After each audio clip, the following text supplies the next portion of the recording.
Esports Tower Valorant Rumble. I'm your host, Artie Nerdy Bird Rain, and joining me tonight's call all of the action is a familiar face for some people, but if you're new around here, as in like within the last year, you may not know this person, and that is Brandon Redhots, and I'm probably going to butcher this last name, Koziancic. Koziancic, there we go. And we have an exciting matchup to bring to you for this week 1 of the Rumble Fall Series. We're looking forward to some exciting gameplay tonight. To find out who our first team headed to the next week of Grand Finals will be, tonight we'll be bringing you the round 1 action from the bracket stage, followed by our first semifinals matchup. To the end of the night, next week we'll be bringing you the conclusion of our semifinals, followed by the Grand Finals, so make sure you come back here on Monday to see all of that. And as I mentioned, we have a semi-new to some of you and a familiar face to the rest of us person here in the arena, so I'm going to immediately be throwing off a question over to you, Red Hots, in the form of how important do you feel like the gameplay for tonight, as far as like individual versus team play, is going to be in regards to the first teams or even just in general for this evening? I think these teams are pretty new, it seems like, so I think the individual play in terms of Valorant is obviously going to be a big question in there, and seeing how that can probably get things started. But I think team play is going to be what really holds these teams together, and I think that they've got a little practice in them now, and I'm really excited to see how this team play ends up working out for everyone. Yeah, one thing that's going to be a little important for everyone to keep in mind, the Infernos who are coming to this event have a brand new team, but adapted, and we'll be learning throughout the entire course of this event. We'll be able to watch that progress, so make sure you keep an eye out on how their gameplay changes. Multiple rosters here have been changed around. There'll be familiar faces as well as new ones. You can see our breakdown here. We've got Firestorms, Blizzards, Monsoons, Meteors, Lightning, Infernos, Monsoon Blue, and Surge White.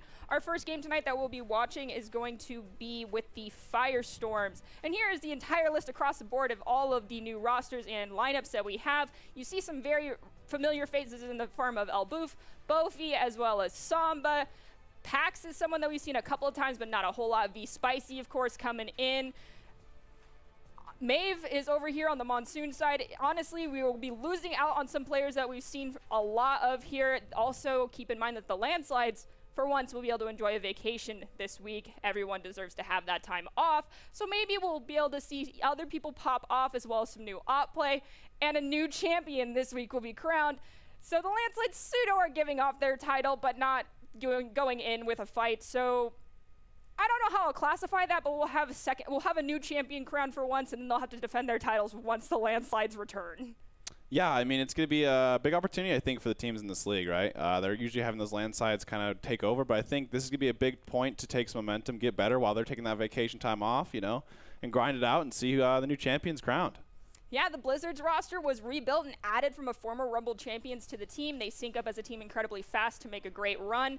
And in all, these teams need to be keeping a close eye on some key factors to playing these games, and they are Doc's keys to the game, presented to you by Esports Tower. They are in Valorant: focus angles and flanks, know your win condition, count cards, call abilities, and know the enemy econ. Doc's keys to the game are presented today by Esports Tower. Score pro advice at esportstower.com. Improve your game sense, improve your team play, and improve your performance under pressure. You'll get matched with great players and professional coaches to help you rank up. Thankfully, I was not forced to say anything very silly and modern in that one today for once. And we're going to kick things off right away with our first match here with the Lightning going against the Infernos. Yeah, I think this could be a fun match, actually. I think these two teams have, you know, they've got a couple new players in their roster, it seems like, and I'm curious to see how like those last spots kind of fill up, you know? It's always kind of interesting when you have players like join a team that either have forced, like, you know, 4 together and you have 1 outside, so curious to see how this ends up working out.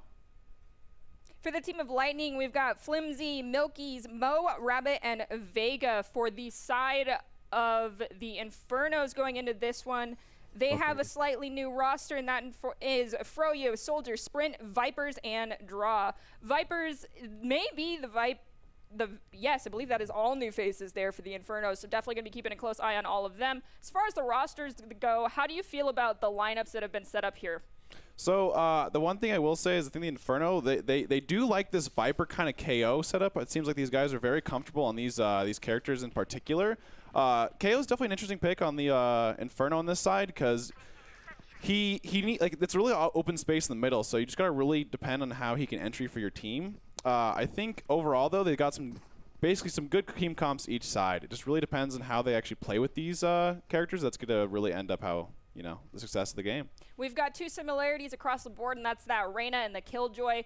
Reyna, across the board with multiple esports players, has been able to be a dominating force in many matches so long as they use their abilities properly. The thing that sticks out to me the most here is the choosing to go with the Sage here for Team Lightning. Sage, as everyone knows, is one of those operators that has the ability to heal up their team so long as they didn't take too much damage. Basically, they're back to full health. And on the side of the Infernos, they have the Astra, which is a hero, well, agent that we've seen multiple times across other rosters. However, incorporating it for the Infernos, considering they have a whole new layout for their roster, in total will be interesting to see.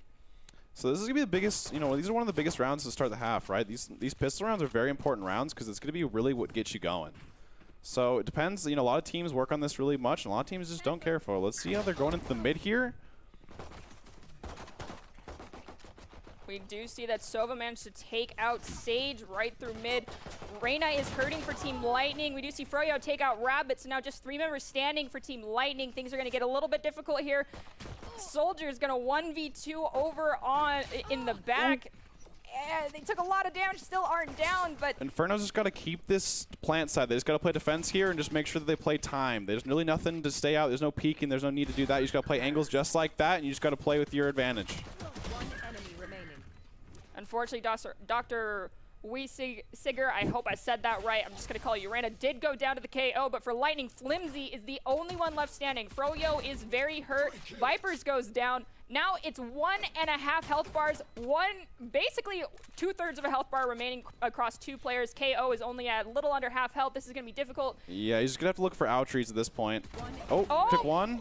Can they get the other one? They're running out of time on the spike. I don't think an exit frag is the option here. And with that, we do see Flimsy go down and Froyo to the spike explosion. But Inferno will win out the first round. I think Inferno did a really good job there in terms of like how they set up for the A play. They just decided to go through the mid control and then just go straight through that mid into the site. And I think that's a really good job to do for pistol rounds, especially since Lightning's defense is actually pretty thin in terms of like they have the Killjoy that can kind of hold that A site, but other than that, like it's really hard for them to actually set up a defense in the first round due to, you know, the utility and how much it costs.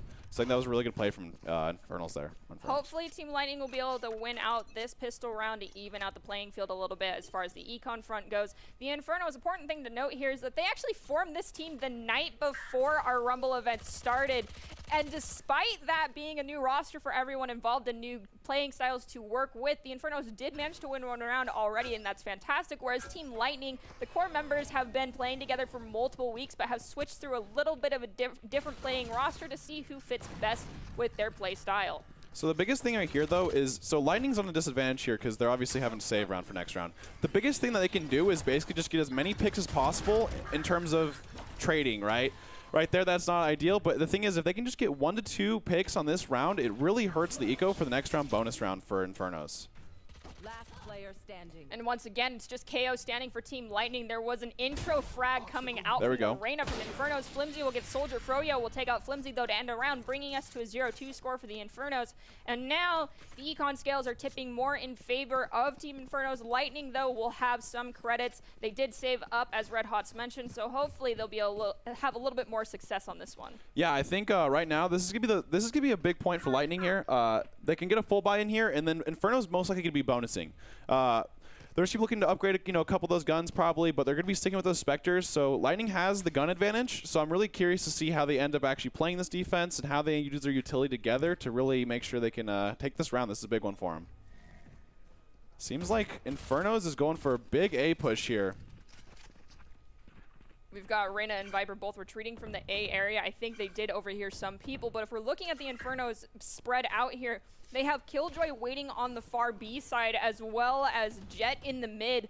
2 players are pushing around towards A, confirming that push. However, the spike possession may not be with anybody over on site A, as we do see some shots have been fired, and Reyna for the Infernos is very hurt. Seems like Inferno has sight right now, so it looks like Lightning is playing to play retake here with the gun advantage. So let's see how this ends up here. It looks like Infernos are actually going for that rotate to B here. It looks like that that lurking Killjoy that kind of sat there looking to see if he can get any rotates is just holding it, and they might just look to push side after this. Killjoy does have some landmines out. Milky's took them out, however, so now they at least are aware of the firing coming over here onto site B. Probably are aware of the rotation happened. Everyone from the Lightnings is already back, and Sprints takes out Vega. Mo returns the favor onto Sprint, taking them down as a flash goes out onto multiple members of Team Lightning. The sentry kill there from Rabbit, taking that last extra couple hit points for him. Seems like they're taking site now. And Lightning, once again, playing the retake. Let's see. They don't have much utility this time, though, so let's see how they play this out. They may not have a whole lot of utility here, Red Hots, but they do have the man advantage as far as numbers go and health bars. The Infernos have 2 full health and now just 2 full health members remaining as Mo finds 1, Rabbit finds Froyo, Vipers picks up 2, though, and now it's 2-1. Will the Lightning be able to get this full retake? There is an alarm bot. Vipers does go down. Milky's gets the first half and are going to continue to use up the rest of it. Not sharing around that credit score, but it's okay. I will say, I think Infernos did a really good job for what they did there. Right? They got the plant down, and they actually went, they got 3 of them down. So I think Lightning's eco is actually going to be, it's going to be kind of hard, right? Because they're going to have a couple, guns that are Phantoms, Vandals, but others are going to have to, probably not have the full gun equipment. So let's see how it goes for this next round here. It's now pretty much even playing fields in terms of guns, right? I think Lightning, it seems like they're playing more so for the retake option, so I'm curious to see if Inferno just basically ends up, 5 rushing this and then looking to play the defense for bomb rather than just kind of fanning out. Having 3 rounds in a row go with trying to do the retake, the logic is not flawed coming from you, Red Hots. I just feel as though it might be flawed logic for Lightning if they're not able to get a few picks while they're still trying to defend. We do see Reyna, who is in spike possession, takes out Rabbit, already making it easier for the plan to occur as they take out Sage shortly thereafter. And I also believe, yes, Empress was popped for Team Infernos. Doctor is just going crazy on this Reyna. This guy is introing everything right now. He's really taking the Infernos on this attack site and just really showing that, hey, I'll get that entry kill to get us on site here. Possibly feeling as though the Reyna for the Infernos might be acting as the team in the in-game lead here for their team, being a powerhouse. Vega, unfortunately, does take out Doctor. I'm just going to call you that from here on out. Take it as a compliment. Doc is an amazing human being. And unfortunately for the Lightning, they do go down to just 2. KO and Viper are still standing. KO is at full health, which might prove useful for the retake. The flash goes out. Unfortunately, did flash themselves in the same process as Viper goes down to Soldier. Yeah, it seems like Inferno's got this, this defend right here pretty lined up. So let's see if this KO's doing a pretty good job of getting a couple picks here. He's as a flank here. Probably has to play outros at this point. Just run, KO. Don't die to the spike. Oh no. He's going down with it. KO did ult there, so pretty interesting there. But I think it was a good try to get at least some suppressions in. But Inferno was too far back for that to actually hit them. I will say I think the Infernos did a great job there of knowing that Lightning does play retake, and they just had that 5-man rush. Doctor in this Reyna is doing a great job just tearing through for these first blood kills and really getting onto site. I think right now that's what the Infernos are really contributing right now, is just getting those first blood kills and just going all together as a team rather than just playing that spread out, kind of like that standard play right now. I'm really interested to see if the Infernos, keeping in mind that that Team Lightning is playing for that retake, will go for just an easy plant and back off a little bit to allow Sova to use Hunter's Fury to prevent anyone from being able to disarm the spike, because Esports Tower, if you've been here for a while, you'll know that our Hunter's Fury Sova players have gotten multiple kills in one ult. It'd be great to see as we see Sprint manage to take out 2. So it seems like Vega's just kind of staying in the spot. She's just gonna get the Killjoy ult. It seems like. Oh, she's going in. That was a good try there. I think trading there for Lightning there is probably the best thing they could have done. It seems like it's kind of an eco round here for Lightning. They have a couple Spectres and stuff. So let's see what else they can kind of salvage for the end of this round. Spike planted. Spike has gone down. It's now just 2 standing for Team Lightning, while multiple members player standing. Never mind, 1 member standing for Team Lightning. Soldier finds the kill, and Vipers finds the last one, so the round will end out with Inferno being on top. Their Reyna did go down, so Doctor will be hurting a little bit on the eco front, but not too much, even if they do need some assistance from one of their teammates. They're currently up 3 rounds. However, soon Lightning will have the scales start to tip a little bit in their favor as the game helps them out on the econ front. We do also see that there's 3 ults online for Lightning. I'm interested to see how they utilize them in this one. Yeah, I think Viper ult's a very interesting ult on defense, right? Because sometimes you kind of have people go with okay, hey, I'll ult the B, I'll take the solo ult with the Viper's Pit, but then you have the times where they use it as retakes. So it really just depends on how this Viper's using it. It seems like Inferno's not backing down on this push onto B here. The only unfortunate thing within regards to that Viper Venom Cloud ultimate is when you think in regards to pointing ults for victory here, the ultimate for a retake to get the spike defuse is possible. However, the Infernos, as I mentioned, have that Hunter's Fury online and can easily just spray down the spike to prevent the ult, prevent it from being defused. So you do see Reyna uses that Leer to gain some level of advantage here, and Froyo finds Vega. It's now just 3 standing for Lightning and everyone standing for Inferno. Yeah, Spinnet had a great job there, checking all those corners, making sure they don't get cheesed from the corner there. But Inferno's just doing a great job of just taking this eco from Lightning here and just really taking it with the aggressive plays here. Nice shot there from Froyo. Big 3K for the round. It seems like Inferno's doing a really good job of just checking eco, right? They knew that Lightning kind of had to save up there, and they're playing really aggressive with these gun advantages, I think. So it seems right now, I guess the point is Lightning, they have a full buy now, and the thing is they've gone B like the last 2-3 rounds here. I'm curious to see if they kind of do more of a stack on B with a retake on A, or if they're going to kind of keep things the way they are. It's very interesting to look at how the buys went out for that round. Team Lightning did have one member who chose to go with 0 armor on this one, something that's very risky when you have someone like the Jet for Team Inferno who has great crosshair placement and gets basically 1-shot 1-kills.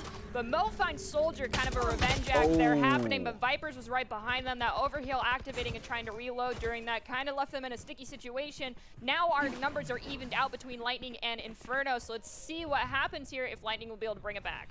Yeah, it was a good pick there from the Killjoy on the defense at the start of the round, but seems like he got caught in the reload for the double kill. Let's see how it goes here now. Oh, Reyna really low there.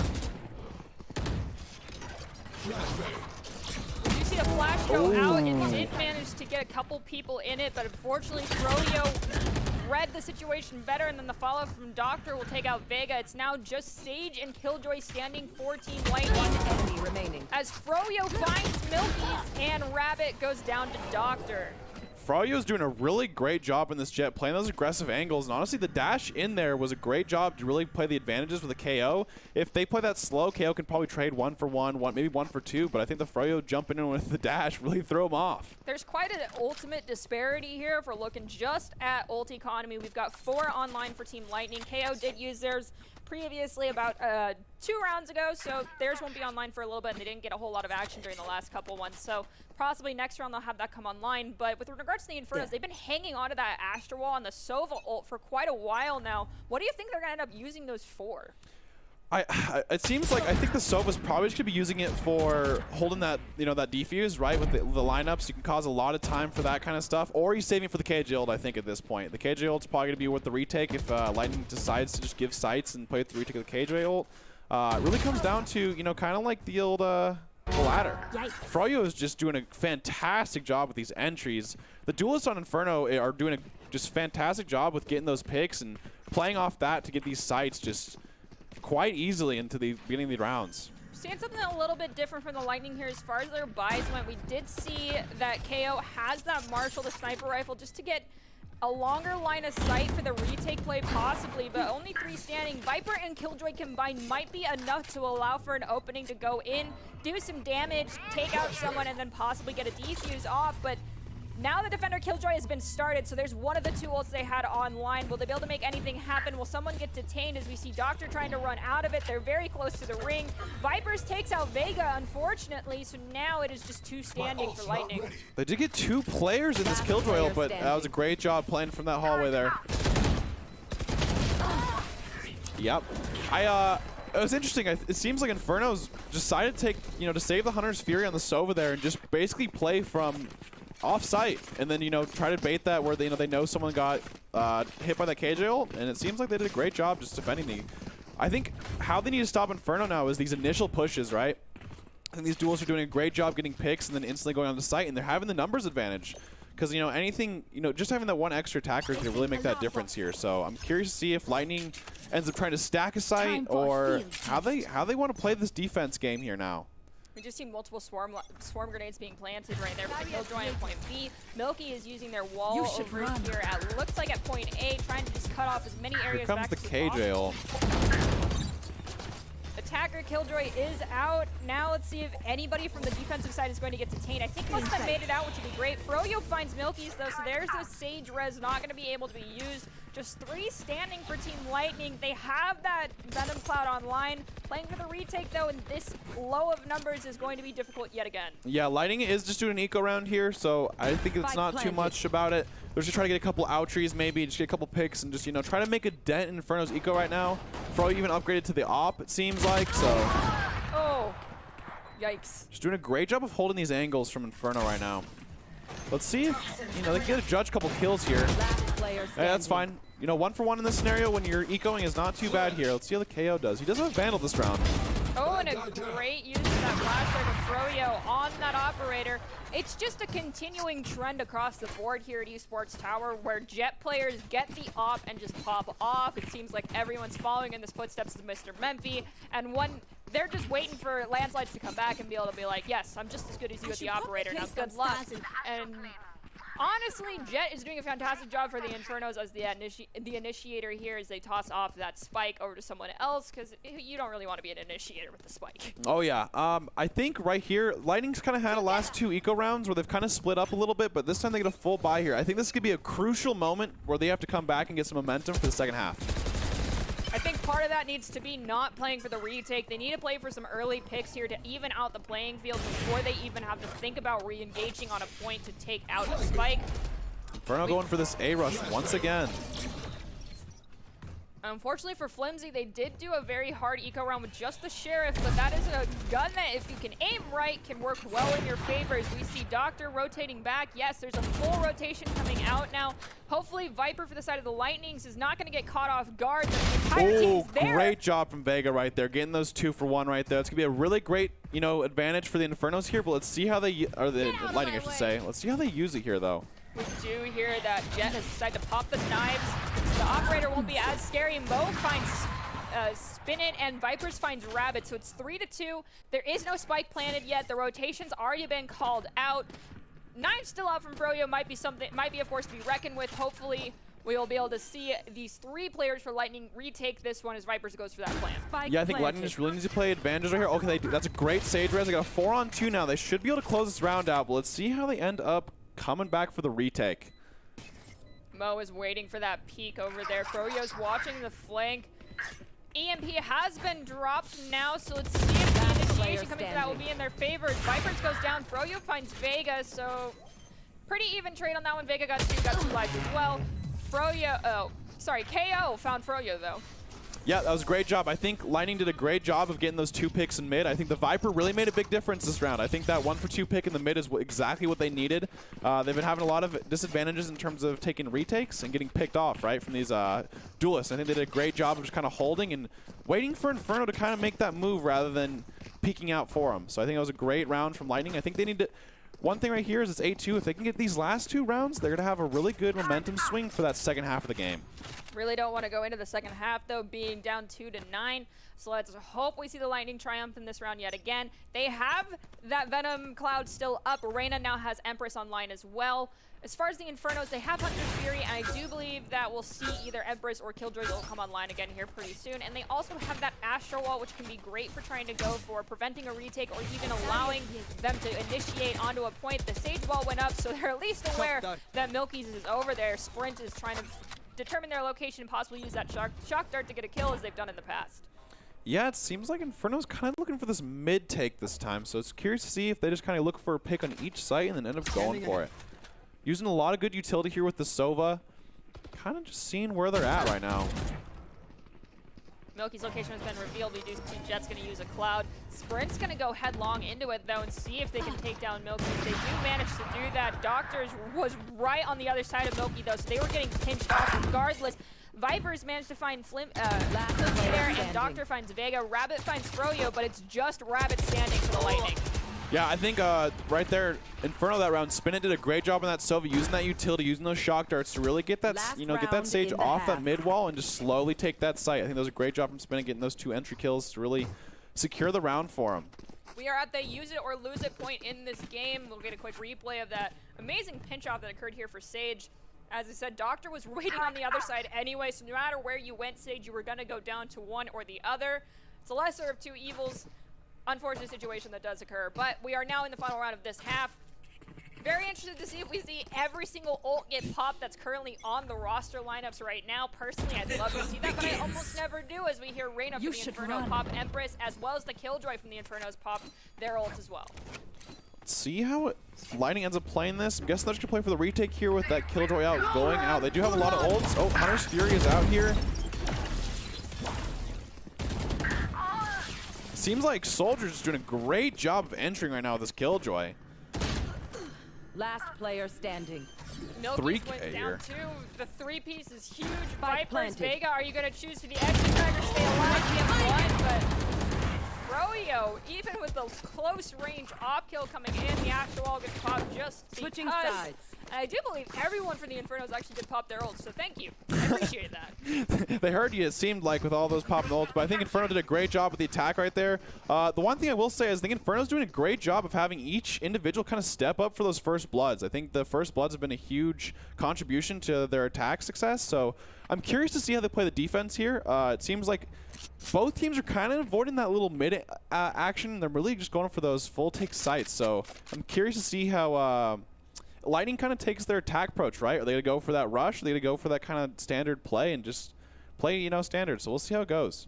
I'm going to be completely honest with you. If I were Team Lightning and was going against Jett with that op, trying to even hold down main is just a death wish waiting to happen. So if now that Jett manages to get an op at any point during this one, main's going to basically be locked down and not a choice to either go through. Otherwise, you're going to risk getting immediately domed. We see that we've got a Lear coming out. Flash went out. Doctor picks up two. Froyo picks up Mo as well.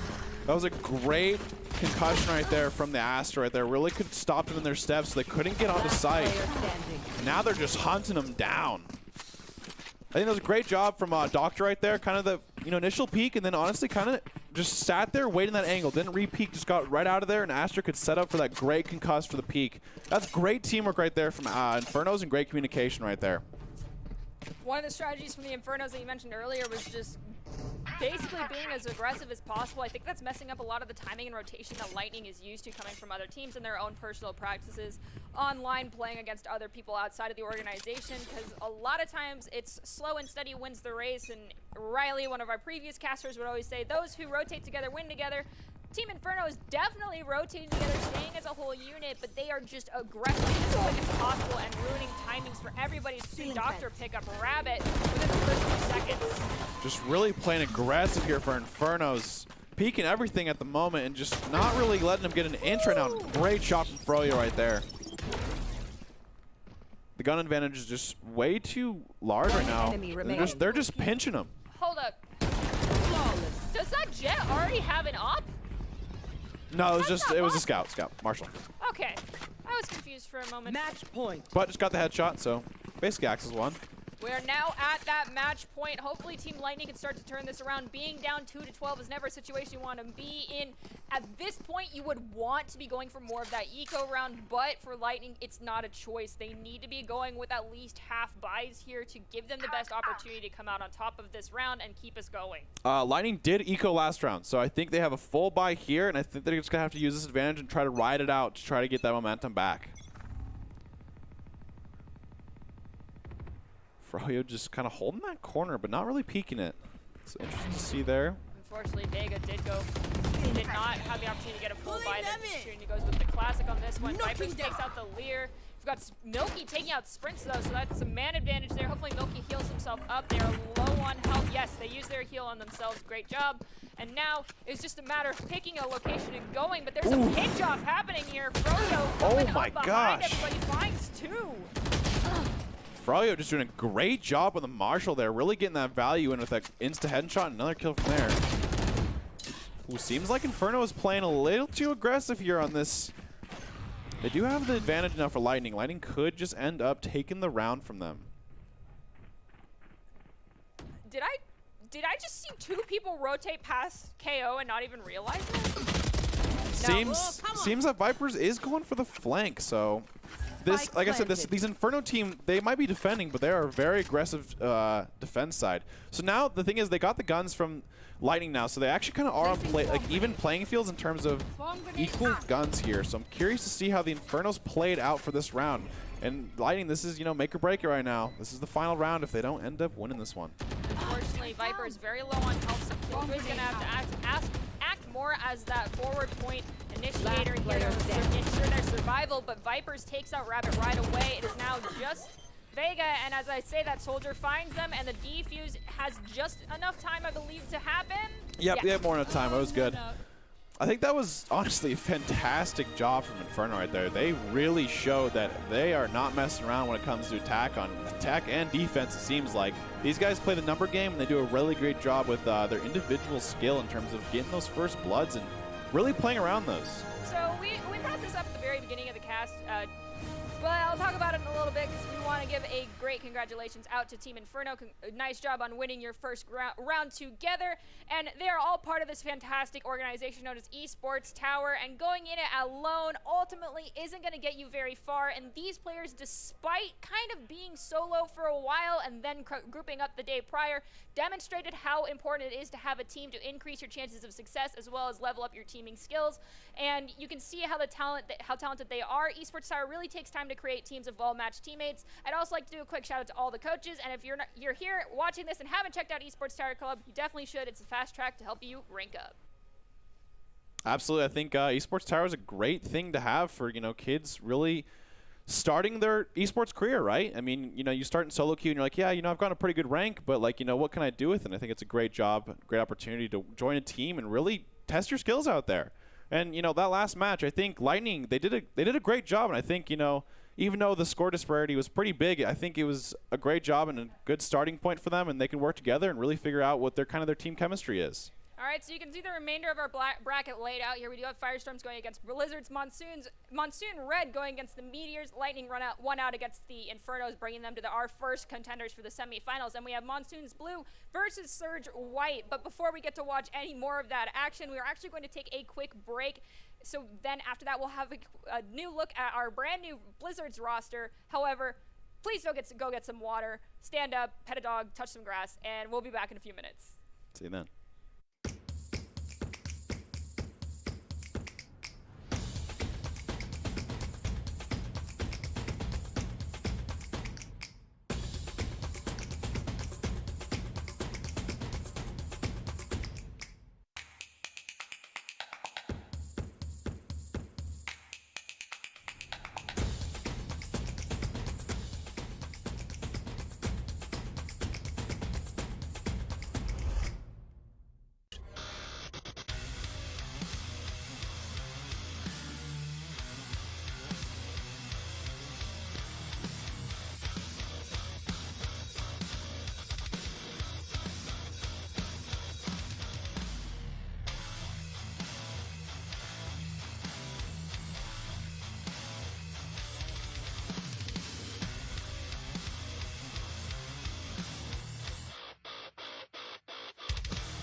Visit NationalGuard.com to begin your guard adventure.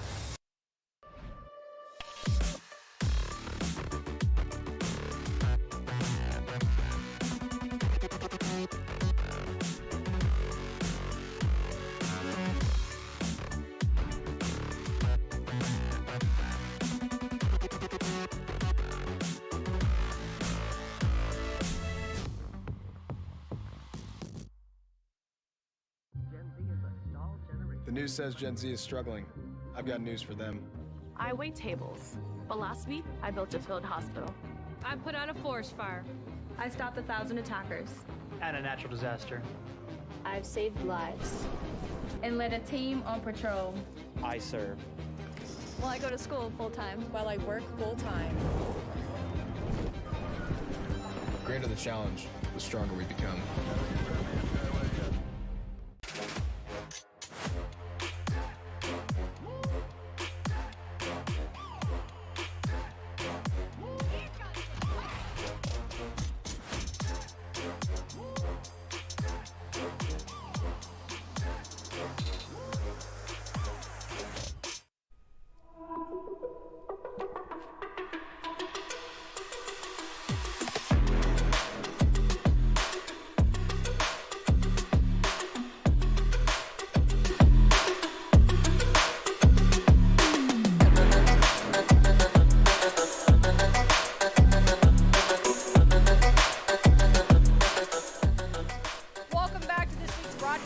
Esports Tower Rumble in Valorant. We're broadcasting it from the Boise State Esports Game Pants Arena, and it's time for our first look at the new Blizzard's roster and see if they're able to take down the powerhouse that is Firestorm on Breeze. However, before we get to that, we have a couple of words we'd like to give out to everyone. You know, there's a lot of hardworking people out there on Esports Tower, and we want to give a huge congratulations to all of them.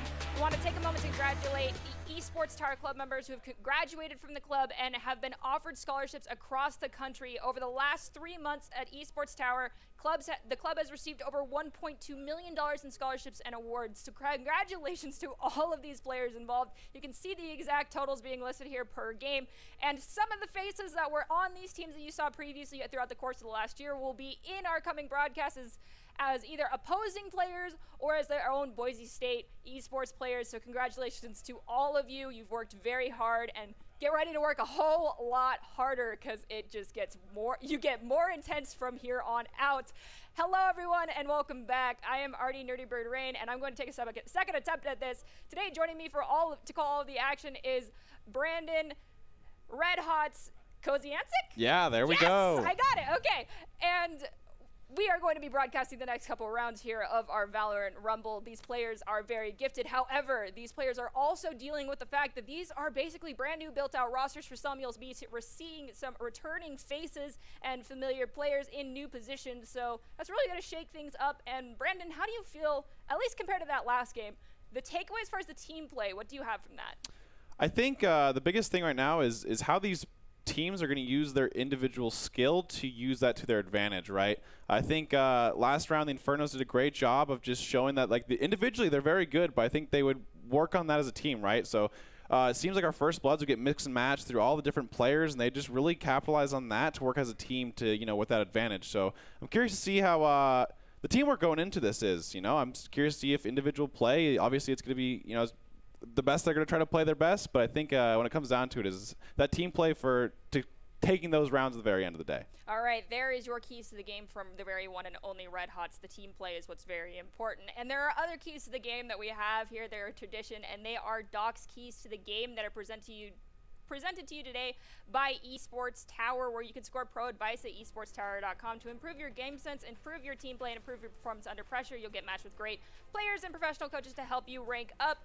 Those keys are normally, just don't ego peek the op, know your win condition, call out rotations and enemy flanks, count cards, call abilities, and know the enemy econ. These are Doc's keys to the game, brought to you by esportstower.com.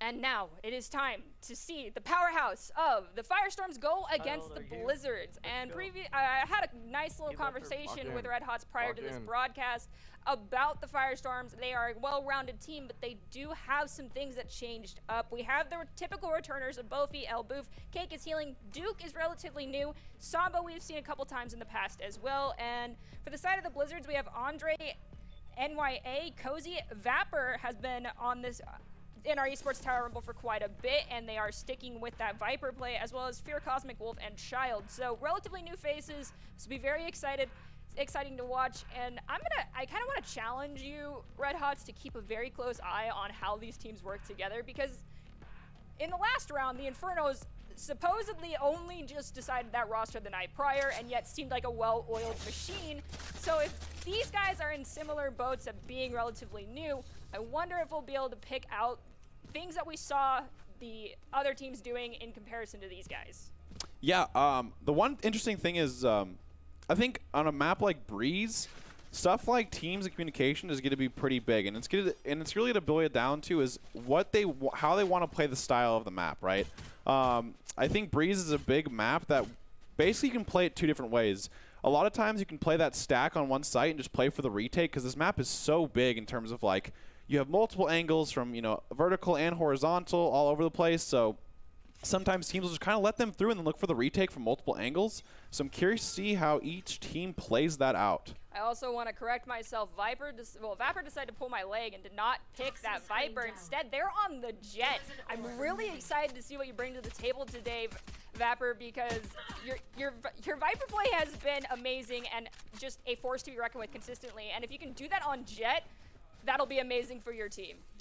Seems like they just went with the old fake around. They showed B, but they're looking to go through that mid, and let's see where this takes them. This could be a huge mid fight here. It seems like they're just going to go. Oh, great shot there from Elboof. And DTX does find Vapor, unfortunately. And one hot Mungie girlfriend finds Samba. DTX picks up them shortly after, and Cozy finds Elboof. Cake is healing, finds Cozy, and Cake decided to go with that Viper play as opposed to playing the normal stage that we see them on. So a lot of these players rotated their roles and just showing their prowess on multiple agents here. I will say, I think Firestorm did a great job that round. Blizzards went with kind of a fake out play. They kind of called their bluff. They showed, a lot B, made a lot of noise, and they tried to go through that mid to A, but it seems like DTX and Elboof really just held it down at that A site and did a great job of defending. For Team Firestorm, they have been a notorious contender for that championship title, so it's no surprise to me that they read the fake out rotation kind of like a book, so to speak, on this one. It's also very interesting to take a look at comps here for the Blizzards. They decided to go with just the Sky here for their support role, whereas Team Firestorms has Sage and Sky, and those two in tandem, basically, if they stick together, can create a dynamic duo that won't be shut down so long as they rotate properly. Yeah, I think they just decided that, it's worth to go with the utility and the heal of the Sky. And I think Sky is actually really good in this map due to her the ult. It'll basically just, hunt them down and show, the angles that are really hard to find. So I'm curious to see how that much plays into the, the game. I have constantly said that I do not like Sky's ult. I totally understand its great utility and everything, and I'm not saying that I don't like it from the gameplay or balancing perspective. I just don't like it because you get one of two options. The jellyfish find you, and you blow up in a poof of smoke, and everyone knows where you're at, or you have to kill the jellyfish, and everyone still knows where you're at. So it's a lesser of two evils there, as we see the Firestorms come out on top of that round with just their Sova going down, so Econ's definitely going to be tilting in their favor. I do like that that Blizzard's attempt right there. I think it's a good job, especially when you're ecoing, to just try to group up and just try to get a couple picks here and there just to put a dent in the eco. But now, Blizzards are going to have that full buy, whereas Firestorms is going to be playing off that bonus. So let's see how they start playing with this this gunplay here. I'm very interested to see if they decide to allow their Viper to go more on a flank route and stay away from the group, or if they're going to take the words of advice that have been mentioned here more than once at Esports Tower and rotate together. They are pseudo-splitting off, and honestly, taking multiple angles on one point is a great way to go about things.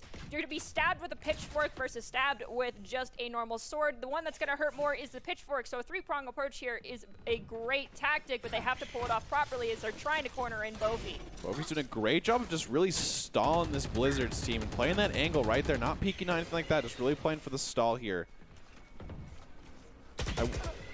Great pick from Andrea right there, just peeking when they didn't. Oh, nice flank from Elboof right here. Unfortunately, Cozy found Elboof. They did get a couple shots fired, but I do not think any of them landed. And we got DTX here already with knives out and looking to get some blood out on the field, but they're also taking it slow, making sure they're not giving away their location. It's just 3 members standing for the Firestorms, whereas 4 are standing for the Blizzards. Blizzards are looking very strong right now. Let's see if they can finish out this round with a victory. Yeah, it seems like they're just going for this B push. They kind of figured out that the Firestorm are all rotating to that A, and so they're just going to play that rotation. Great pick right there from Samba. And now it's a 3v3. We got a 3v3 in our hands, and we got a retake here from Blizzards. So I'm curious to see how they end up taking the retake with the utility and stuff they have left. Seems like Andre is just going to be holding this corner here. The biggest thing right now is they just don't want to have any 1-for-0 trades. They want to make sure they have good crossfires lined up and make sure they can really secure this round. This is a big round for Blizzards. We do see Killjoy's kind of dead center here on the point. As soon as they round a corner, their location's going to be revealed. But Andre finds DTX before they can land any knives on him. It's now 2-3. 1-2 now for the Firestorms. Just Samba is still standing, and now it is just time to get out or die as Cozy finds Samba. Yeah, I think that was a really important round for Blizzards to win, but I will say the Firestorms did a great job of that bonus right there. They took 3 down from Blizzards, and I think it's going to be kind of a dent in their eco. So I'm curious to see, how that ends up affecting this next round in terms of, equal gun field. But I think both teams are doing a great job of using that utility, playing it slow, and working together as teams to really figure out what they want to do next. We do have Killjoy on the side of the Blizzards as the first one to have their ultimate online, meaning they've been doing a lot of work here, or they've been very sneaky, grabbing some ability orbs across the map. Either way, that could allow for a great opportunity to get the spike planted and sustain on the point, using the Killjoy to prevent anyone from coming on for a few extra seconds and possibly getting a detainee if someone is stuck in the field of it. I will say a little interesting right there is the Sage is actually just playing. They switched to B this round, so it seems like they're just kind of putting a wall up there and trying to see if, you know, maybe they might go B this round. But it seems like Blizzard is just really just trying to get standard and get some information here from mid. That's a common trend we see here from the Esports Tower Sage players, is to use that wall almost right away. One thing that I have begged for them to wait until they hear someone coming their direction to use it, so it's actually not somewhat of a wasteful play, because even if there's a long rotation back towards that point, odds are the wall would decay before it's even worth anything, as we see Bofi take out Viper and then Vapor, and then Andre find Bofi. Elboof will find Andre, and Cozy will find Elboof. So a lot of trades happening, bringing us to a 3-3 round, and DTX going for that flank, but now right back into the 2v2. They're just going 1-for-1 trades here. This is a crazy round going on here. Now the crazy thing here is, right now Blizzard is going to have to play for the 2v1 here, so I'm curious to see if the Sky ends up just playing for side, or nice, she's doing a great job just backing up, and I think they're just going to look for the 2v2 here rather than looking for the 1v2 and making it a bad situation for them. They were so split. I actually think they did not know where the plant was going to happen.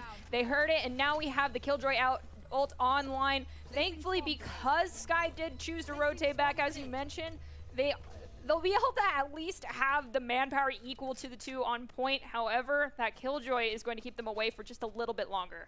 Yeah, Samba has both utilities here, so she had double flash. Let's just see how that goes and how they want to play this one out here. Ooh, flash themselves there, though. That's not something you want to see happen, but it does happen. The alarm bot goes off, and Fear finds one. Cake finds Fear shortly thereafter. So now Killjoy into Viper here. Killjoy at a little more than half health. We'll see if they manage to sustain here and take back the point, but the ticker is going up, and now we are out of time.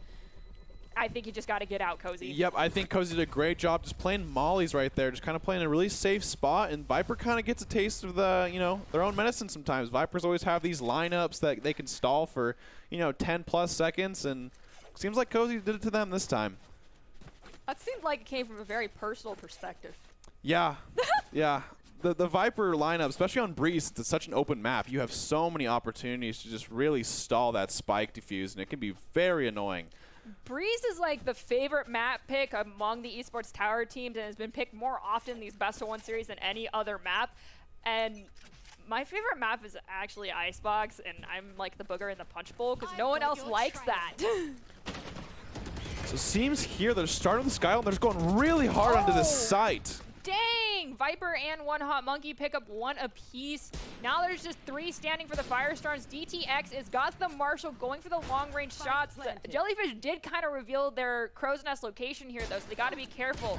The Alarm Bot, though, as well as Viper, well, Vapor will end their life very quickly, with Viper then picking up Samba and Bofi, so a 3-piece for them. No, a 4-piece. Yeah, Nicely Vapor did a great job. I think Blizzards did a great job there in just making the executive decision to, hey, we have an eco advantage here. Let's just take this and just really get into that site there. That was a great, quick round from Blizzards, and I think that was a great pickup from them. Already now I'm noticing the trend of just back and forth. One team wins a round, the other team comes back swinging to take the next round back. Brandon, I foresee us possibly losing our voices after this one and being squeaky toys by the time we get to our last round, so good luck. Hey, that's going to be great. We love some good games going on here, so let's see how the next step is. They've been kind of switching it up all the time here. I think they're doing a great job on attack to really kind of make them second guess. Good information from Samba. Gonna throw out the Overseers.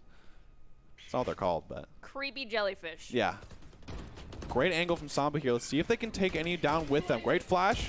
Oh, dang. Andre just had better crosshair placement on that one. Even while blinded, we do hear the Viper ult go off, so Venom Cloud is up.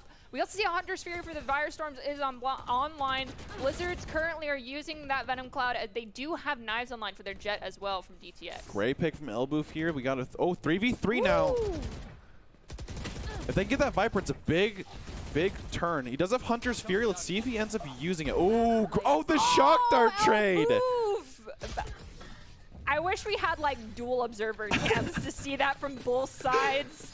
That is actually crazy. It seems like they both thought the shock dart at the same time to kind of zone, and it seems like they just kind of took it down for him. That was a great attempt on a retake there, though, but it seems like Blizzard's really played with that Viper roll. And there it is. Aww. Elbow, Fear, Cosmic Wolf, you guys both did great on that one. Just, you're too advanced for one another and decided to go for the same play at the same time, so nice job, but it's that Sova player mentality. Yep, They're locked in. Gotta go for those shock dart kills and get the 1-for-1 with the shock dart. As soon as we have some lineups here, Elbow, it seems like Elbow for Firestorms might be on kind of a save round here for Eco, so great Viper's Pit right there. Gonna really block off this, try this A push out. We have Hunter's Fury online for both sides right now, and I'm really hoping to see possible double kills coming from each of them. Fear Cosmic found Bofi, so now it's just big flank. Ooh, Samba pops off fighting 2. Vapor finds Samba shortly thereafter. 3-3 right away after we had one go down, then just domino effect from there on out. Let's see if the Blizzards manage to get this spike planted here, or if Firestorms will prevent it altogether. Blizzard's just going as B. I think Samba did a great job there. That honestly a lot of people overlook in this game is when you have a flank and stuff, you're kind of itching to really peek that out. But Samba kind of peeked out, saw that they were turning the corner, just waited around that corner and looked for the 2-for-1 rather than just going for the 0-for-1 sometimes. So it was a great job right there. Gotta love that trigger discipline that I do not have. Seems like they have a lot of Sova utility here, so I'm curious to see if they play around this dart, this drone, and they do have Hunter's Fury, so let's see what they end up doing here. Come on, Elboof, get that fancy double Great kill, shot. or just pick up Cozy. Check your corners, though, and dang it, Cake. Cake and Vapor both found one. DTX returns the favor to Vapor, though. Now they're going for that defuse. Are they going to share the love around a little bit with their Viper? They will not. That's okay. It'd be like that sometimes. And with that, we bring our score to 3-4. I will say, I think both teams are doing a great job of using utility on this map right now. They're using a lot at the beginning of the round. They're kind of baiting each other out and seeing what they can get from each side, but they're doing a great job of just, you know, really making it hard for someone just to get the free retake or anything like that. Keeping a close game here. So let's see here. I'm pretty sure last round, Firestorms had a couple ecos, so I don't know if they ended up doing a full eco for the team, but it seems they do all have Phantoms and Vandals this time around, so we'll see how that ends up going for this. It seems like mid's been pretty open for both teams right now, by the way, so I'm curious to see if they end up having, because they've been flanked a lot at this point, so I'm curious to see if they have any attackers holding that mid angle a lot. Because I will say, if you hold that mid, it's really annoying for people to try to get those flanks off for you. I genuinely think that the fear of mid has been instilled in almost every esports tower player. They've been kind of Pavloved and not wanting to go down mid just because the sniping power of basically every Jet player and even some Sova players has been just game wrecking for some players, and you just don't want to deal with it, and the best bet to not deal with it is just don't do it. Oh, DTX! Yikes. Seems like Vapor, you know, they saw the Sova drone and they thought they were safe, but they didn't let it peek over the little angle first. It was a great hold from right there from Vapor.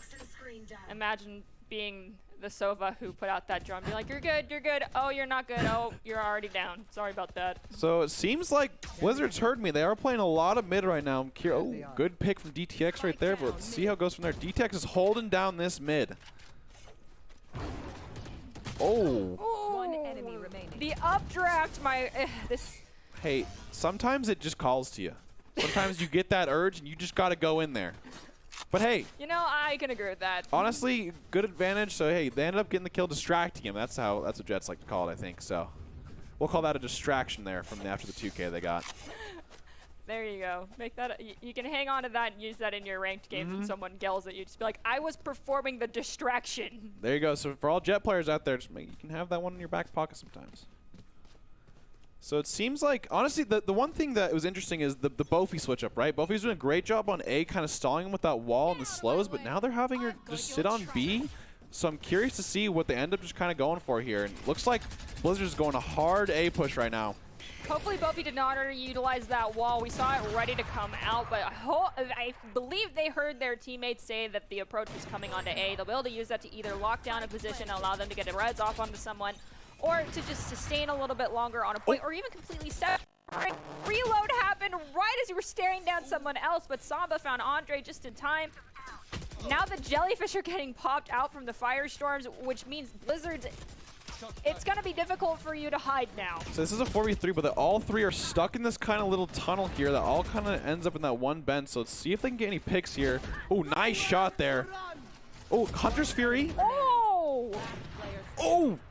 DTX wants to hold this. Oh, he ends up going with the ult. Oh, because it's last round. Yeah, the Okay. defenders actually did Oh, no, win it's out not. that one too. So that was very interesting. I need to see the replay here. The spike defuse occurred during all of the mayhem that was happening. Yeah, Cake did start the defuse and then just kept going after the jellyfish got launched. That was... You got guts, kid. I will say, you know, they kind of faked me out because I thought it might have been last round with the ult usage at the end of the round right there. We had the Hunter's Fury after the bomb was basically like 3 seconds left, and then we had the jet knives at the very end for like... So I'm really interested to see what they end up doing with utility here. Seems like they are just going to rush this B this time. The rushing has been paying off for them, so I think they kind of want to keep that trend going. We did see the Wolf come out from Sky there, but Andre goes down to Bofi despite the... having been flashed. Double Hawks go out from the Sky for Firestorms there. Oh, nice shot. And the Hunter's Fury is going to come out, but oh no, Bofi! Oh, yep, El Boof picked up one with that one, and Bofi as well. The res comes out, it's use it or lose it, as we've said before, and the Firestorms went out that round.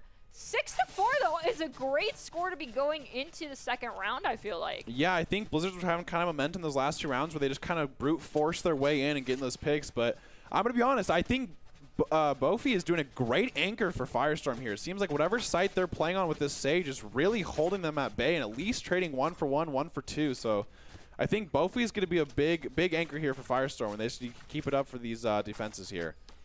For Blizzards, as we mentioned at the start of this one, most of the members are brand new. However, Cozy and Vapor are returners. They're fantastic players. And now that they're on the defensive side, oh, my apologies. Now that they're on the offensive side, or is this the last round? They have one more round with this. Yeah, okay. Never mind. I'm talking crazy. But those two, I feel like as long as they're allowed to be in-game leads here, will be able to help even out this playing field just a tiny bit more. 6-4 is not as bad of a number as it might sound like. I have faith in their ability to bring it back in the defensive round, even if they lose out on these two. Seems like Blizzard's going for this delay push with the KJ ult. Great elbow pick here. Oh, they're right there. Oh! Way to take 2. So Blizzards is now down a person. 3v4 here for this retake, so Firestorms is going to be going into this Viper Cloud. We've got DTX with the operator just standing far out. The Viper Cloud's not going to go down for a little bit longer, but the wall comes out as well, so it's going to make it difficult for them to get good line of sight. Using that updraft to get a high position nice here. Last player standing. One Hot Monkey is just in the cloud, does take some damage. Bofi finds one. It is now just, never mind.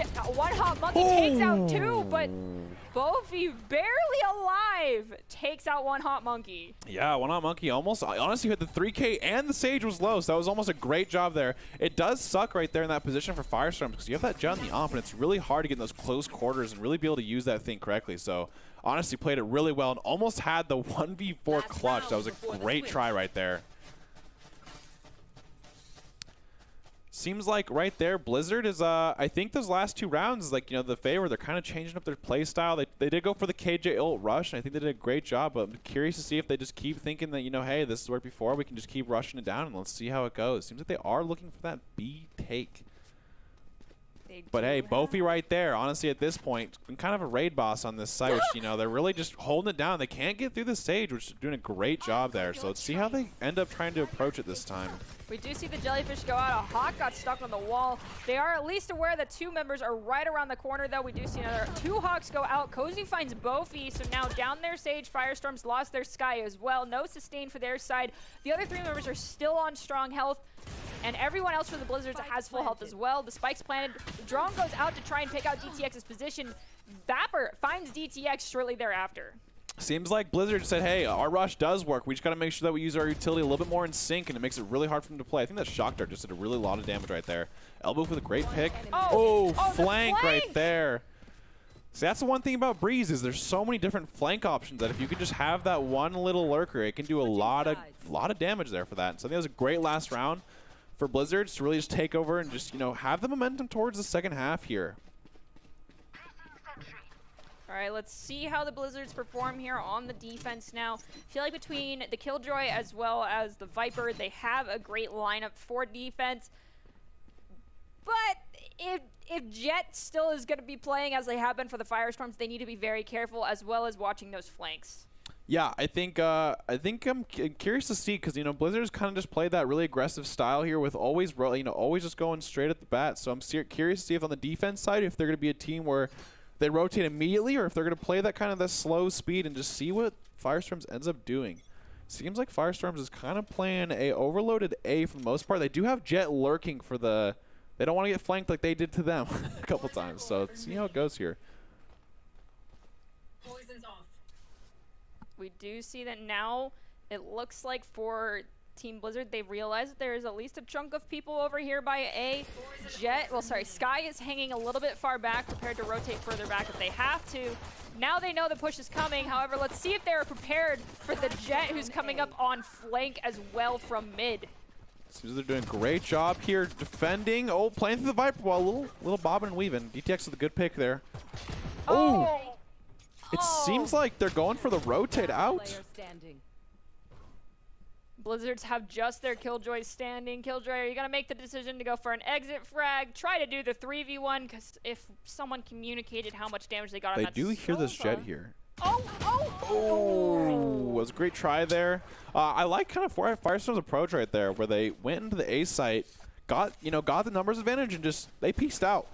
They said, let's use our advantage at another site and make them rotate because, it's such a long map or rotation. So I think it's a really good plan, honestly. And that's going to be obviously a buy update from the old Firestorm here. And let's see if Blizzards go on the defense here and just try to get a couple as much as they want, right? A lot of these eco rounds, they're going to be really hard to actually win when you're ecoing. It's just more so about trying to ruin the enemy team's eco so that you have a bigger chance of when you full buy, you can get rid of their bonus. Seems like they're going to go for this B play here. Good Sovadar. Oh, Bofi with a great opening. Catching Viper out there. Saba found Cozy as well. Cozy is one of those well-experienced players. DTX finds Andre, so Blizzard's very much so hurting on the agent front here. They'd have to go never mind, I was about to say they each would have to get 2 kills basically here to win out, but we've got DTX taking out one hot monkey, leaving them down to just Sova standing. Yep, seems like that's going to be just as we planned for the most part. Firestorm's had a buy right there, and, Blizzard's got one, which is, hey, that's something. But the biggest thing is now Blizzard needs to win this round because the Firestorm bonus is not going to be as good as, those Vandals and Phantoms here. So I'm curious, see how this one goes. I think Blizzards are doing a great job of honestly staying composed and just waiting for those eco rounds. They did a great job last, half of sometimes just losing that round, taking the eco off, and then just coming back and doing a great job to bounce back. So in the last game that we got, we saw that there was definitely, for the defensive side, playing for that retake play and just going for the disarm. I feel like Blizzards may want to take that page out of, well, just go with that strategy here because of how aggressive Firestorms is choosing to be immediately when they pick a spot to go. Oh, the dog! The double Hawks are out as well, and Cake is healing will find Andre despite all that util being dropped. Fear Cosmic Wolf is aware their teammate went down, but hopefully they communicated that there is 3 people in there. Going for the Shock Dart kill. We'll be able to pick anybody up. One Hot Monkey finds DTX. One Shock Dart goes in, but no one takes damage. Honestly, they're doing a great job defending here. They are going to hit the plant now and see what we have going on at this point. But we're going to look for a retake, it seems like. So I think they're just monkeys just kind of stalling for their team to come in. Great pick already. Got a 4v3 now. Right here. Now 3v3 here. Let's see if they can defend the spike at this point. They kind of know where they're all at. There is one flank, though, so let's see how it goes. Vapor took out Bofi, so there goes one of the huge powerhouses for the Firestorms. They're just going for the defuse. Yeah, Vapor just went straight in for it despite being low on health, and with that, they get the defuse plus pick up 2 as on top of that. Nicely done. That's definitely going to shake up the econ here for the side of the Firestorms. This is just going to keep going and going. I think Blizzards did a great job with the confidence, honestly. They really just decided, hey, we're gonna stick this defuse, and you can try to stop us if you want, but they knew that they were split there, so they used the 3v2 advantage right there. That was a great job away from them.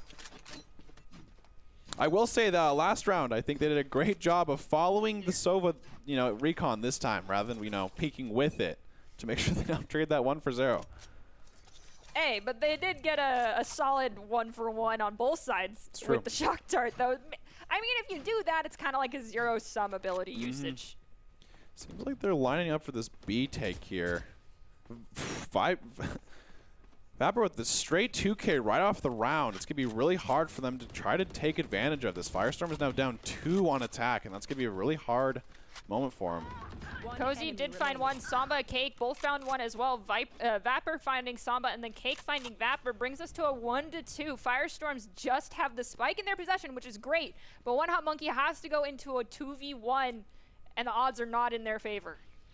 Seems like he got people on both sides here. So honestly, if he does look for a push, he can take the 1-for-1 and then honestly just take the 1v1 after. I think this is a very winnable round for Firestorm here. And Monkey on this one. My ultimate gun here. Oh, I think the shaking of the camera back and forth is demonstrating that they are not planning on being the hero of this round right now. 30 seconds left. He's trying to cover both angles, I think, for the most part. So let's see if what they end up doing. They do have a plant now, so they do have the 1v2 scenario here. Oh, big Viper pit here. So let's see if they can take this out here. Cake is healing, dropped that, and is now rotating far around center tower. Let's see if that works in their favor. The One Hot Monkey did a lot of damage spraying into that field. Good recon here. Yeah, now they might be able to figure out where Cake is healing has run off to. Cake. Oh! One Hot Monkey goes down. That's a 3-piece, but Cosmic gets Cake is healing before they find them. Oh, that was so close. That was a great job using the utility there to their advantage, and honestly, it was great shots from both, but Fear Cosmic Wolf did end up clutching that round. That was a great job there from both teams. Interesting to see the spike was on that left side there. I think he was kind of going for the bait of like, yo, where am I? So that was a good try. Seems like Blizzards did get that round back. It is now 7-9. Let's see if Blizzards can use this momentum, to really bring it back the score here. They've done a great job. They've gone down 2, and they'll basically go back up 2 to kind of keep it, a close game here for them. So I think they're doing a great job as a team to stay composed and really, not letting those rounds get to them. I really hope we get to see Vapor pop off with that Knives ult for the side of Blizzards. Just go for the ace. Yeah. All or nothing, my friend. I really want to see an ace with the Knives from Vapor. It'd make my day. So the one thing, honestly, that we haven't seen is the Jet Knives that much from either team, and we haven't seen the Operator yet. We have not seen an Operator all game from each team here, so I'm curious to see if that's just because, the eco-wise they haven't had the opportunity, or if they're just basically they can take the Vandal instead or the Phantom instead. So maybe it's a truce between the two teams. No one goes with Op to allow people to have fun. We do also see that the recon dart's gone out from Elboof. Multiple smokes come out from Jet. We do have an eco round from Firestorms here, so let's see. They're kind of just going for the mid and just looking for picks at this point. Vapor finds Samba. Andre and Vapor picking up more. Cozy and Andre round out the round, and it's flawless, bringing our score to 9-8. This is just going back and forth, right back to the beginning of this whole thing. Both teams very evenly matched here. It's something we always love to see.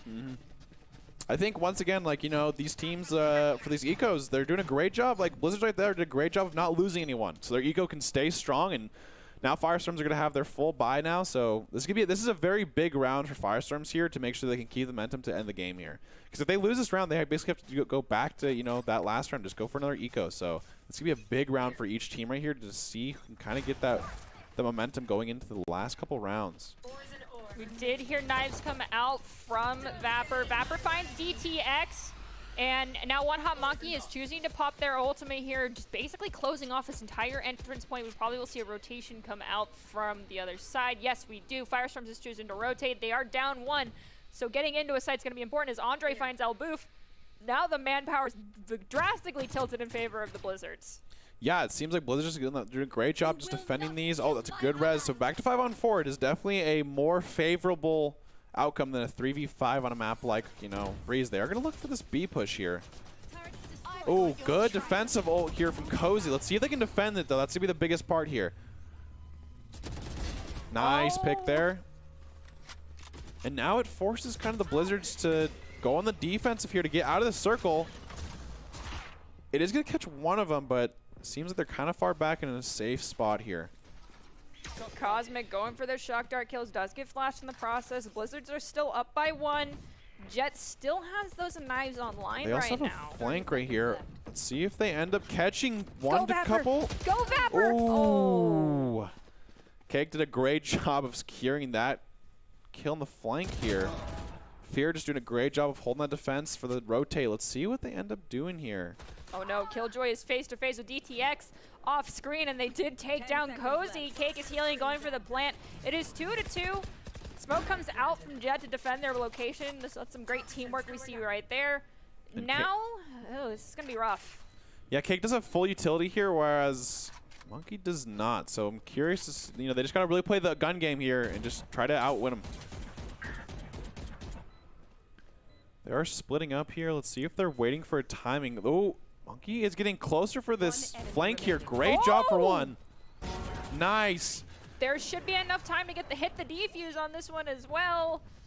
Yeah, I think, honestly, Monkey and the Sova are doing a great job of just holding this defense down. Monkey's been doing a great job of getting those angles for the flanks and honestly making sure that they themselves do not get picked. They're doing a great job of that. Okay, Brandon, I gotta ask, what do you think is going to be the thing that tips the scales in favor of either side here? Because we've seen constant back and forth. We're now at 9-9. I genuinely foresee an overtime.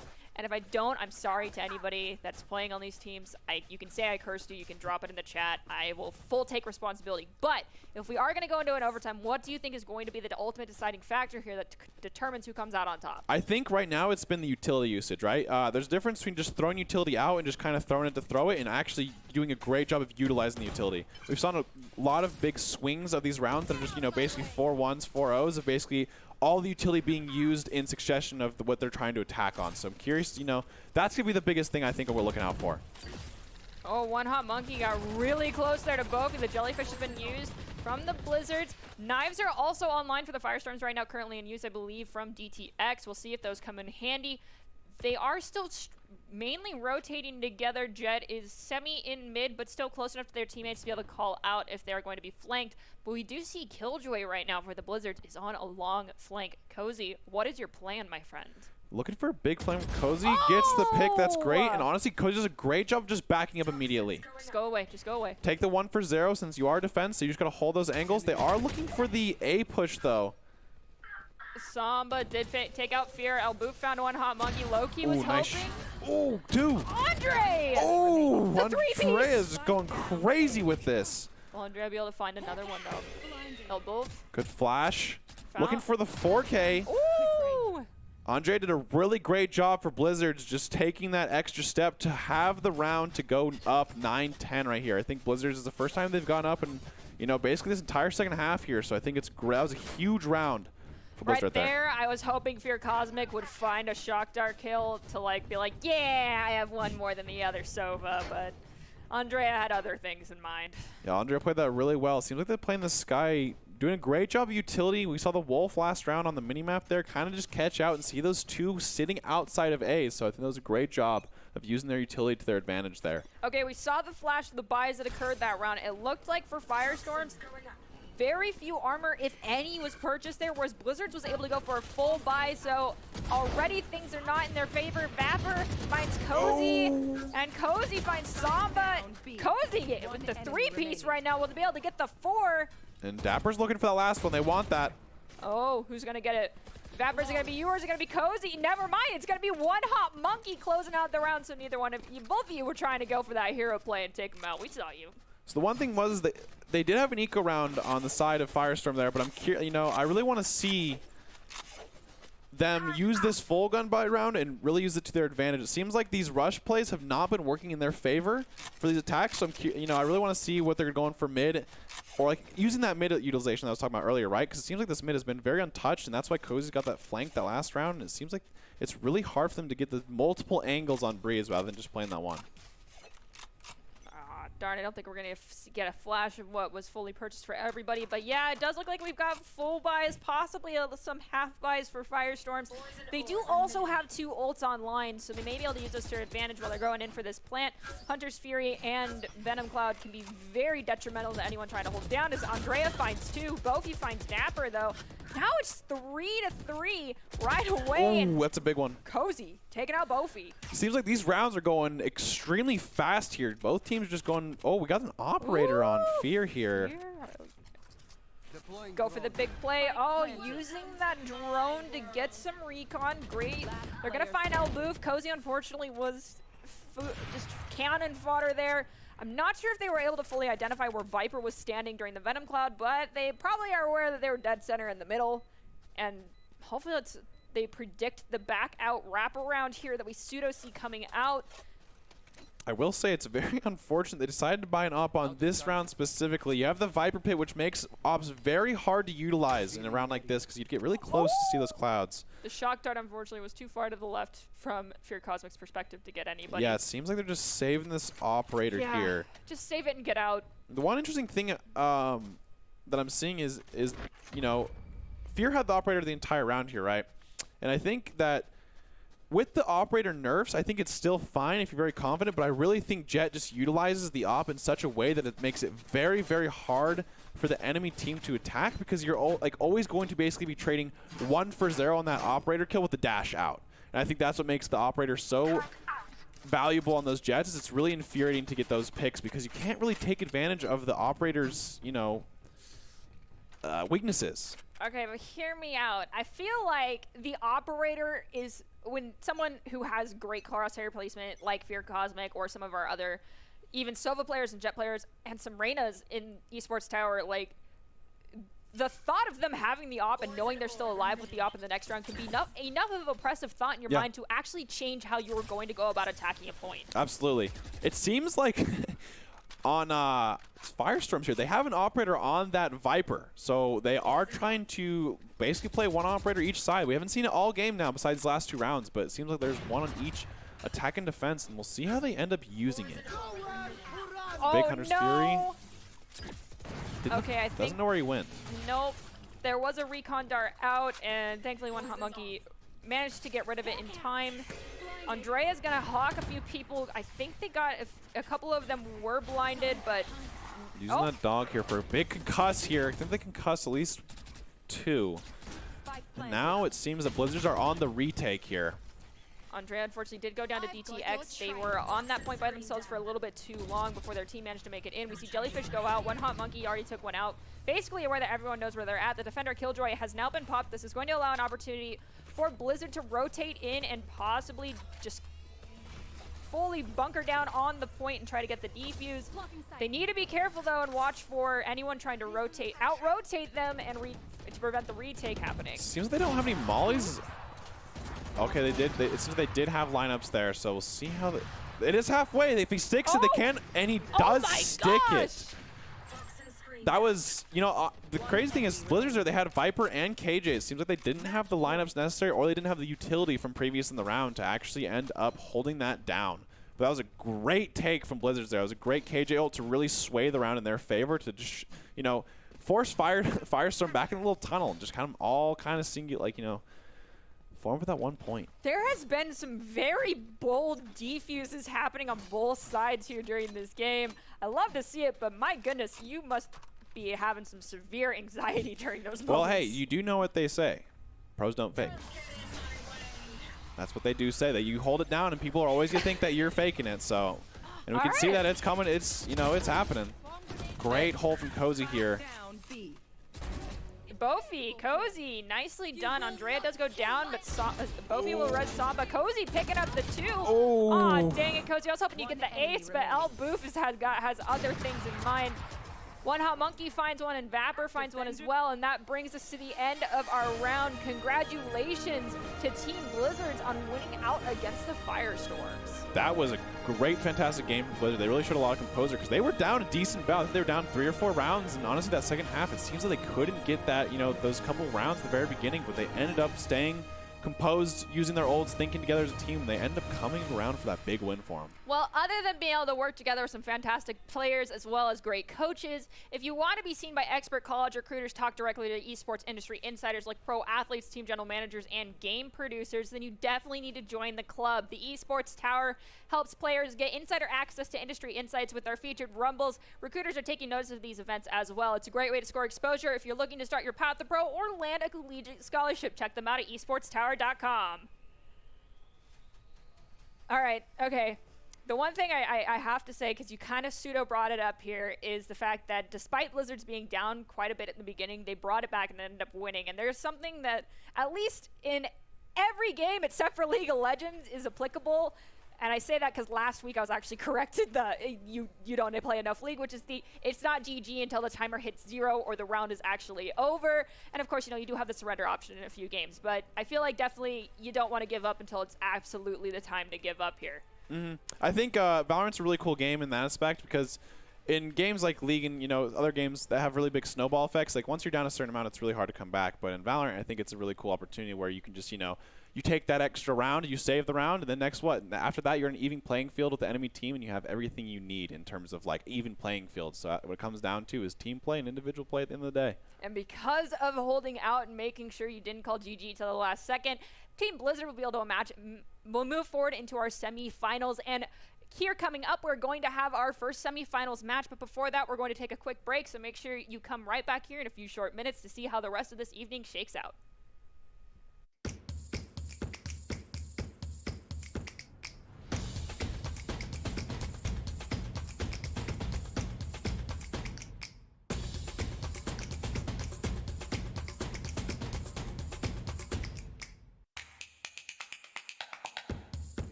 Visit NationalGuard.com to begin your guard adventure.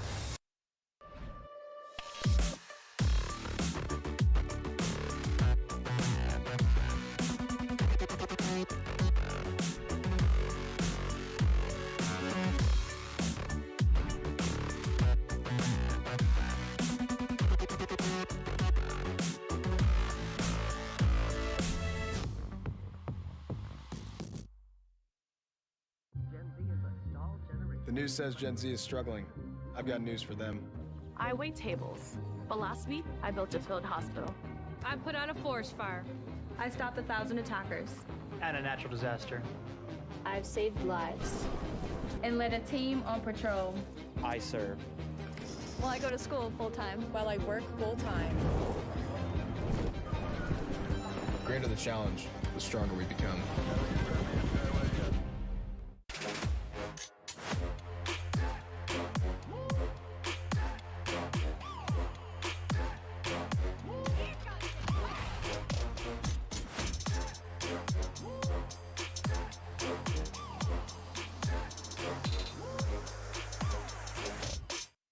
We'll see.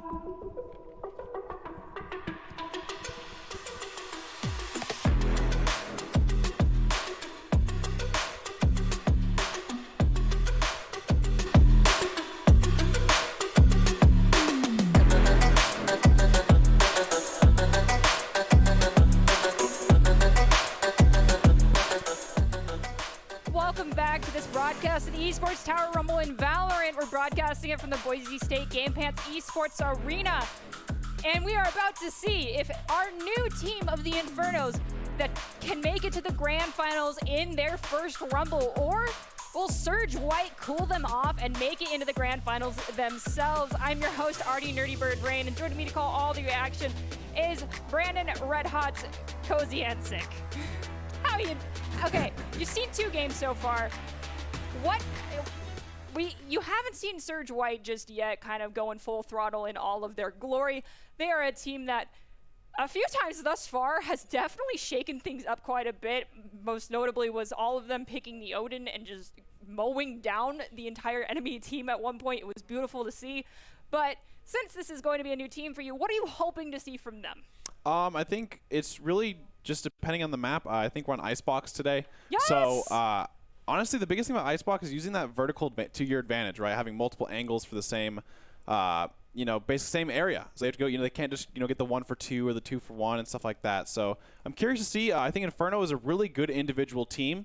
I think their team plays really well as well. But I think the biggest thing is sometimes they get kind of caught up in either the eco rounds, and I think that might get to them sometimes of just taking that one out and then just, playing off that. So I think Surge White, they can kind of take advantage of that and just seeing if they can get a couple streaks going for that most part, So we know that the Infernos here are a roster that pulled together the night before our Rumble began, and Surge White is a team that notoriously has been great, but they themselves are going to have some new faces in their lineup. We've got Crimson Coconut, Pax, V-Spicy, Reskin 3, and ZD Van coming in for Surge White. We definitely know that V-Spicy has popped off on the Viper role before, so we'll be interested to see if they've decided to change that up. However, some things that these teams are going to want to keep in mind tonight if they want to make it to our grand finals next week are going to be Doc's keys to the game, and those in Valorant are focus, angles, flanks, know your win condition, count cards, call abilities, and know the enemy econ. Doc's keys to the game are presented to you by Esports Tower. Score pro advice at esportstower.com.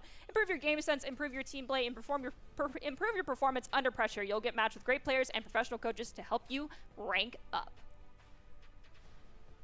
Okay, so we're about to do it. Everyone's most hated map, but my most beloved, Icebox. We get to see that basically everyone, V-Spicy, of course, going with that Viper. Love to see that. We've got Reskin on the Reyna, Crimson Coconut picking up the Sage play, which in the past year we have seen some insane Sage players just playing that support role like they're an initiator and fragging constantly. I'll be very interested to see if Crimson Coconut can do the same. We do have the Jets on both sides across the board. Very similar comps, but actually now exactly it's the same. Exactly the same. Soldier originally was going with that Killjoy, but they changed it up. All right. I do think the funny thing about Icebox is when this map first came out, everyone hated this. Everyone just really disliked this map. Like, this is the worst map of all time. How could you do this? But as over time, the thing is, you ask a lot of players, hey, what's your top 3 maps? Icebox is usually in that top 3 now. I think people just, sometimes change. It happens, and they're like, I have to look up and down. What do you mean? And then, it ends up really growing on them. For a lot of the esports tower teams, the Icebox is the bane of their existence. I don't know why. It hurts my heart because I personally love playing Sage, especially on a point A push or defend. There's some great lineups you can do with slow orbs and walls on that one. But I totally understand that because of the level, literally just the change in elevation that exists here within this map across the board in multiple places, as well as the hiding locations that people can have, can make it a real big pain in everyone's side to deal with. And let's see how well these teams manage to deal with that on this first round. I will say the big thing I think I'm going to take note here is the Sova lineups in this map. Sova has some crazy dart options on this map to really flesh out to see where these people are located. So I'm curious to see if they have any of those, Reddit lineups that we see all the time. You never know. Sova play on this one, especially on point B, regardless of being on offense or defense. We have seen notorious Sova shock dart double kills coming out, and it's lovely as we see Soldier take out Pax. The wall goes out just in time for Crimson to be just above half health. Shock dart did do a little damage. Healing sprint found Zed, and let's see Crimson. Inferno just really taking this site straight on. They did not hesitate in the slightest. Reskin and Crimson found one. Froyo found Reskin shortly thereafter, but it's 2 to 3 Infernos in close quarters right now. Crimson evens out that playing field. It looks like we might see this tip in favor of Surge White, but the Infernos, that aggressive play, one enemy remaining in their favor. Coconut takes out Froyo. The fake out on the defuse helped them out a little bit there.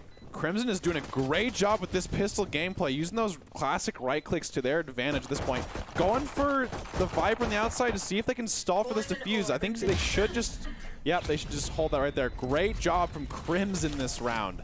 really just holding this site down. And the iconic, just aggressive Sage play continues throughout the Esports Tower Rumble. Nicely done, Crimson Coconut. Let's see if you can do that again.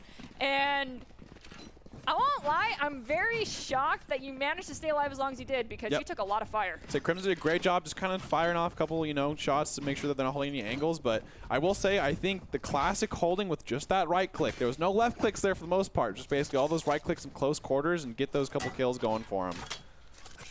Inferno's also did a great job just full 5-man committing right there. We've got V Spicy as well as their Reyna looking like they're going to defend over here on point B, but it's another full A rush. We do see Sage and Sova are rotating in towards the back of A. Jet is going to be going on a very long flank if they choose to stick with this route, as we've got 2 others still coming back in. Doctor finds Crimson Coconut, so now they're without their Sage and the powerhouse of the first round. We'll see if Surge White can survive. Inferno does have a good advantage here. They don't have the gun advantage, but if they can just get a couple picks here, they can get the guns and have it to their advantage. And obviously it is a save round for them, so this will be a big round to win here. Ooh. Nice, spin it, doing another one. Seems like they retaliate with a 2. Ooh. Great job there from Pax. It looks like Surge White's plan on this one, despite knowing they were more in the lead as far as econ and loadouts, went for the slow retake play, and it's working in their favor, getting that defuse. Nicely done, V Spicy. Infernos did a great job there for their save round. They had, nothing. They just saved their guns and all that good stuff. And they had it, they honestly ended up going for 3. So Surge White's going to have a hard bonus round ahead of them. I think Inferno really needs to take this next round, but they are doing a great job of these attacking and getting on site. So I think once they just kind of clean it up with some real guns and even the playing field, they'll have a good chance here. We did not get to see Surge White play against the Monsoons in the bracket round, but if I can try to extrapolate from their gameplay currently, I think the strong strat they stuck with was definitely playing to the advantage in the first pistol round, seeing how the enemy performed and played it out, and then either deciding to go with a retake play, which is what they did here for the second round, or being just as aggressive as they felt as though they'd be able to stand their ground. Let's see if that continues as a trend here, as we do see Surge White's Jet already has their ult online. We'll say Surge White is, in the past been really good at this map because they use their angles to their advantage here. So hopefully they can just keep doing that. They seem to be doing a great job of that at the moment. Seems like Inferno's going for this A once again here with a lot of utility here, and see if they end up committing here. Soldier did use that drone to see if they can find anyone on low ground. I don't think they caught sight of the Sage, who was chilling out down there, just barely out of line of sight of it. It's like that sometimes, but let's see people check their corners as Rezkin finds spin it. Rezkin goes down to Vipers though shortly thereafter, and Froyo finds V Spicy. Seems they're rotating out of here after getting these picks. Actually, they might look for this B take. Pax does have knives, but I think he only has 2 left. Great pick there. They are split up right now, so let's see where this ends up going. They did end up planning B, but there is only I think there's actually 2 over there right now. There's 1. Okay, now Viper finally made it back, so they can have this defend here. They do want to stall for this last Sova to come over. The Sova for the other side is all the way over by A, so it's going to be interesting how that plays out. Froyo finds 1. Zed Evans returns the favor, though, so now it is 1-2. But a 1v1 scenario here. If they do get the pick on Vipers here, they have the lineup. Oh, great job there playing the lineups. See, that's the Viper right there. You got the smoke screen, you got the Molly on top, and it's really hard to get a defend on the Viper. That was a great job. That was a great round, I think, from Surge there. So, good retake and stuff like that. Way to play patient. They had a good rotate there, so see how they end up playing this next round. Seems like they're kind of lining up once again for this A. If it's another fake out, I feel like they may... Actually, I feel like they should not fake out on this one, because otherwise Surge White's going to start anticipating that's just going to be the go-to plan here. But then at that point, if they can guarantee, if the thought processes are in that zone, perhaps they can fake out Surge White yet again and just stick with an A push on the next round. We'll have to see how this one shakes out completely, though. We do see the rotations have started to happen for Surge White, trying to wrap around here and get possession of this point before the spike goes down. Yeah, it seems like Inferno is doing the same thing as last round, kind of playing slow. I'm curious to see if they just look for a pick here and look for the rotate, but it seems like they did get 1 pick onto the Sova here. Let's see what their next step is. Seems like they are looking for the rotate or maybe a fake rotate. They don't have anyone on B right now as Surge. They kind of have that Reyna playing halfway between, but it seems they are going back onto the site now. For the Infernos, they do have the Empress online, so let's see if they want to just pop that. Nope, the rotation. Yep, full rotation is going to happen. We might see the Empress get popped post-planting as a spike. They also do have the Venom Cloud available. Froyo's been doing great right now on the Reyna. See how Rezkin holds this site here. Ends up going down. The Venom Cloud did go up as well. Doctor's going to heal himself up, use a slow orb. It is now just freestanding for the side of Surge White. We do have Venom Cloud online from the Infernos. Empress has still not been popped, though, as Pax found Doctor, so one man down for Surge White. Crimson just looking to play this on top here. I think they're looking for a pick to go outside the cloud first. Have a good angle. They do get one. PM Pax coming for the flank. Great job there. It's a 1v1 scenario now. They have a choice to make now. They fake out the defuse process. Soldier's gonna peek, but where are they? Oh, nice clutch. Surge White did a fantastic. They got it. Do they though? Yeah, they do. He's got it. Surge White did a fantastic job there. I think the Sage taking the vertical output and honestly them playing very slow and just looking for the good angles that favor them, for example. That was a great job. Pax came at just the right time for that angle. It's a good try to hold from Sova. End up 1v1, but another clutch by Pax. Great job there. So now the thing is here is, does Inferno go for the A again? Because it seems like right now, every round they've been starting on this A, and they either commit or they kind of just throw their utility and go for it. Some Surge-wise kind of spread out here with a lot more mid control this time. If I were playing for the Infernos right now, the plan would be to try and act like we're going to go for the rotation by dumping a lot of util here and then just sticking with it. Yeah, it seems like Surge does have a couple... It seems like both teams here actually kind of have a little bit of an eco round here, so let's see what ends up going on. Pax with a great entry. Right-click duel. Seems like the Sage came out on top. We got Sova drone here, but I think they don't seem because of the wall. Soldier does find Rezkin there. Now the Inferno are up and up even more, bringing up Froyo, but Doctor will go done. Vipers found Zed. It's now just V Spicy standing. They are a great duelist, but will it work out in their favor on this one? They do have a good flank here. Let's see what they end up doing with it. I don't know if they know that Sova is right around the right corner, but they might be able to. Oh, the crouch. Sometimes it just gets ya. Soldier, great job there with the 3K there. I mean, hey, think Inferno's gonna go A here or what? Yeah, I think we're gonna see an A. Seems like they really just favor this A push, their strategy. You know, they either go with the utility and then go from there. So let's see if Crimson Coconut decides to go with the standard lineup here, putting the wall up through tunnel there. It does create a really annoying blockade, but that's only really useful if the other team is intending on using it. Otherwise, it's kind of a waste of a util here. Knowing how the Infernos have played thus far, I do not know if that's the strat to go with, as we see Pax pop out the knives right away. I thought Pax was going to just go straight through that and just go to him, to be honest. Me too, just drive it all the way home as aggressive as possible. Would have been hilarious and great to see as we hear Empress get popped. Doctor takes out Pax before they can land any knives, however. Surge White choosing to hunker down here, realizing Inferno is definitely going for this A push. Doctor's going to put up that wall, use a slow work, create a great opportunity for the plant as Froyo goes in for blood. Seems like Inferno they're just going to keep going A every round. It seems they're doing a great job of getting all these angles covered, and it seems that Surge is just V-Spicy trying to rotate back on the back foot of these rounds. Oh, V-Spicy, yes. Okay.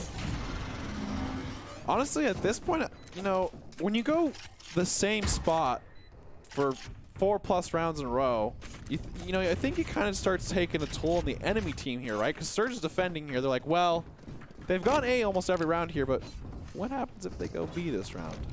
I think it kind of, you know, starts clawing at you. If, like, you kind of want to call it, but because at the same time, something isn't working, right? It's the lesser of two evils, but I think your request for things to get changed a little bit, at least from the attacker's perspective, is going to be answered here as we see a full lineup to go straight to B. V-Spicy, you've been the last member standing for your team multiple rounds in a row now. Let's hope you can stick with that trend and stay alive here, because if all 5 members come to your face very quickly, I can't say anything good is going to happen. It seems like Surge actually does know they're coming to B, if you notice. They instantly are starting to rotate and kind of holding that mid, but seems like they are kind of, you know, half and half on this. So here comes the attack from Infernos. They're all coming out at the same time here. We see the wall going there through the mid. It should allow these Spicy to get this plant. Hunter's Fury, though, is going to come out and try and just zone people away from the plant location. It doesn't take anybody down. Not a whole lot of damage has been dealt. Froyo is at 1 health. Their health bar is almost non-existent right now. Let's hope they can get over to their stage to get some love. These Spicy, actually, no, it's Vipers trying to battle out he's stuck. these Spicy. Oh, he does get out of there. Big shot dart kill from Zed Evan there. So just spin it goes for the trade back. We do have a 4v4 still, so out of charges. Kind of each side just needs that extra one to turn the tables in their favor. I don't know if Sage for Surge White has already used their wall. If they haven't, they might be able to use this as an opportunity to get a res, but it won't matter now. The numbers already evened out in their favor because it's Zed taking out that Jet. Nicely done. The spike is down though, so now it's time to make a decision. Do you go for an exit frag? Are you going to try and res? It looks like the res is going to try and come out here from Doctor. Big dash across. I don't know if that's a safe place to do it though. They do have Hunter's Fury here for the Inferno here, so they could just hold that and just look for that. But yep, see, they are looking for it. They do look for a rush here. Great flank here from Crimson. Huge Crimson. Soldier did have to cancel his ult, and they do. Great job from Surge White right there, staying disciplined and really kind of messing with Inferno there to make them peak for them. I think Crimson picked up a sniper. I couldn't tell which one it was, just to kill someone else, and then took back their Phantom. Yeah, I think it was a Marshall.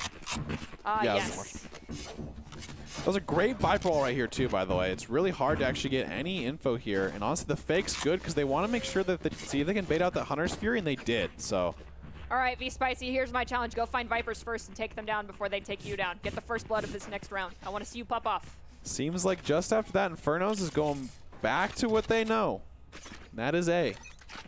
I think Surge White's not buying the B push for the second round yet again. We do hear... Great shot from Pax there.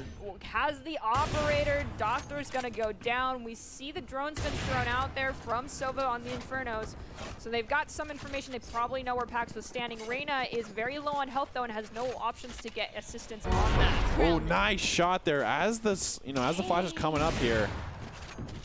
The one thing I will say is Inferno does not have the best situation to deal with ops. They don't have too much smokes. They have a Viper Ball, but it's pretty, like, you can't, you only have that for once. You can place that once. Pax just having great angles here. Vipers was hoping to wait for that wall to DK, but it took a little bit too long and allowed for Pax to find double op kills, and Rez can find another. Surge White now up by 2. Infernos, I believe we're kind of going for more of a save round on that last one, so hopefully they'll be able to go for full buys on this one. So the one thing right there is that 4K from Pax is huge here because Jet can basically now hold down A with this op, and it makes it very hard for Inferno to kind of play the slow style they've been playing because Pax can always play that angle that's super aggressive because they have that dash out. So it looks like they're actually going to play this B angle this time. Jets sometimes play multiple angles to try to get those picks at the beginning of the round and then rotate. Will the prediction be right, though? We do see Viper right now for the Infernos kind of staying back over by the spawn point. Oh, they have an op as well for them. Let's see how they end up using it here. Inferno is going to play this slow A, but I think Surge is trying to play these angles now. Oh, great shot from Spin It here, saying, hey, I can op too on the Jet. Unfortunately, the location dart did reveal Spinet's location, so they have no choice but to rotate and evacuate. I'm still very curious as to what's happening right now for Viper. Soldier finds Crimson Coconut, so the playing field's evening out. Well, actually tipping in the favor of the Inferno on this one. V-Spicy is going down mid, but is unaware of the fact that everyone's rotating back towards B. They should get a viewpoint on it here pretty soon, hearing some noise, but they got to be careful of Spinit, who's got that operative right down mid. What's happening over there? I think, maybe Viper something came up here, so they're going to have to look for this disadvantage here. V-Spicy with a great pick on to make it a little bit more in their favor. They do have some op angles, so this could be a big opportunity here for both teams. Pax and Spin are going to have basically kind of a duel here.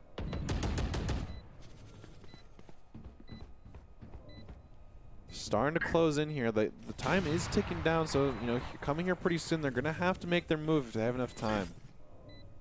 Let's see some jet on jet aggression here. Oh, here we go. With the ops. Ooh, oh, great the Venom wall. Okay, fair enough. Standing. Zed found Doctor. Doctor found Pack, so it's V Spicy's down as well. It is just Zed now. And they found Froyo and took them down. So with that, the attackers went out the round, bringing our score closer as a 5-4. That was great angles right there. They put the Viper up wall. Yeah, it seems like the timeout coming here. It seems like that Viper did have either some connection issues or something like that. Doesn't matter when your team wins. That's true. They did. Hey, they said, hey, don't worry, man. Whatever you have to do, we'll take care of this round. And I think that's some. That just shows, you know, they have the disadvantage with with an AFK almost. They're almost a DC, and they play through it. They still ended up winning the round.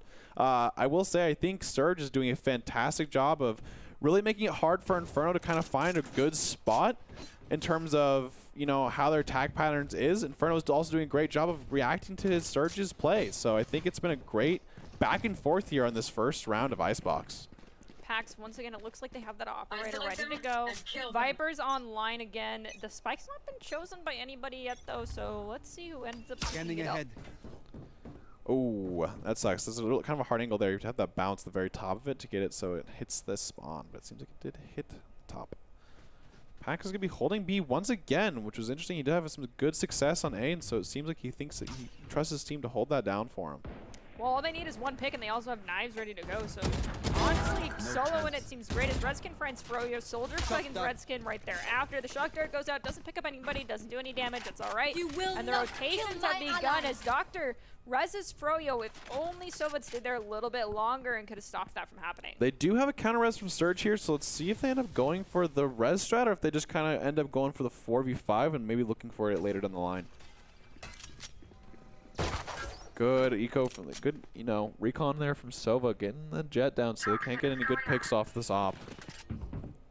Seems Pax holding this mid once again. They are going to go up the shoot here and see where they end up going here. This would be a hard spot for Pax. It would be pretty close quarters for them if they end up peeking it through. Got Empress popped now for Inferno. Nice shot. However, doesn't matter. Takes them out using that operator. Now it's just three standing for Inferno. They still have the spike in their possession, which is great, but now they need to create an opening here. Let's see if they manage to do that. We'll double jump here. Pax has been really good on this op here, so let's see what they end up doing. Great picks there from Inferno. That's a good retaliate here for 3v2 now.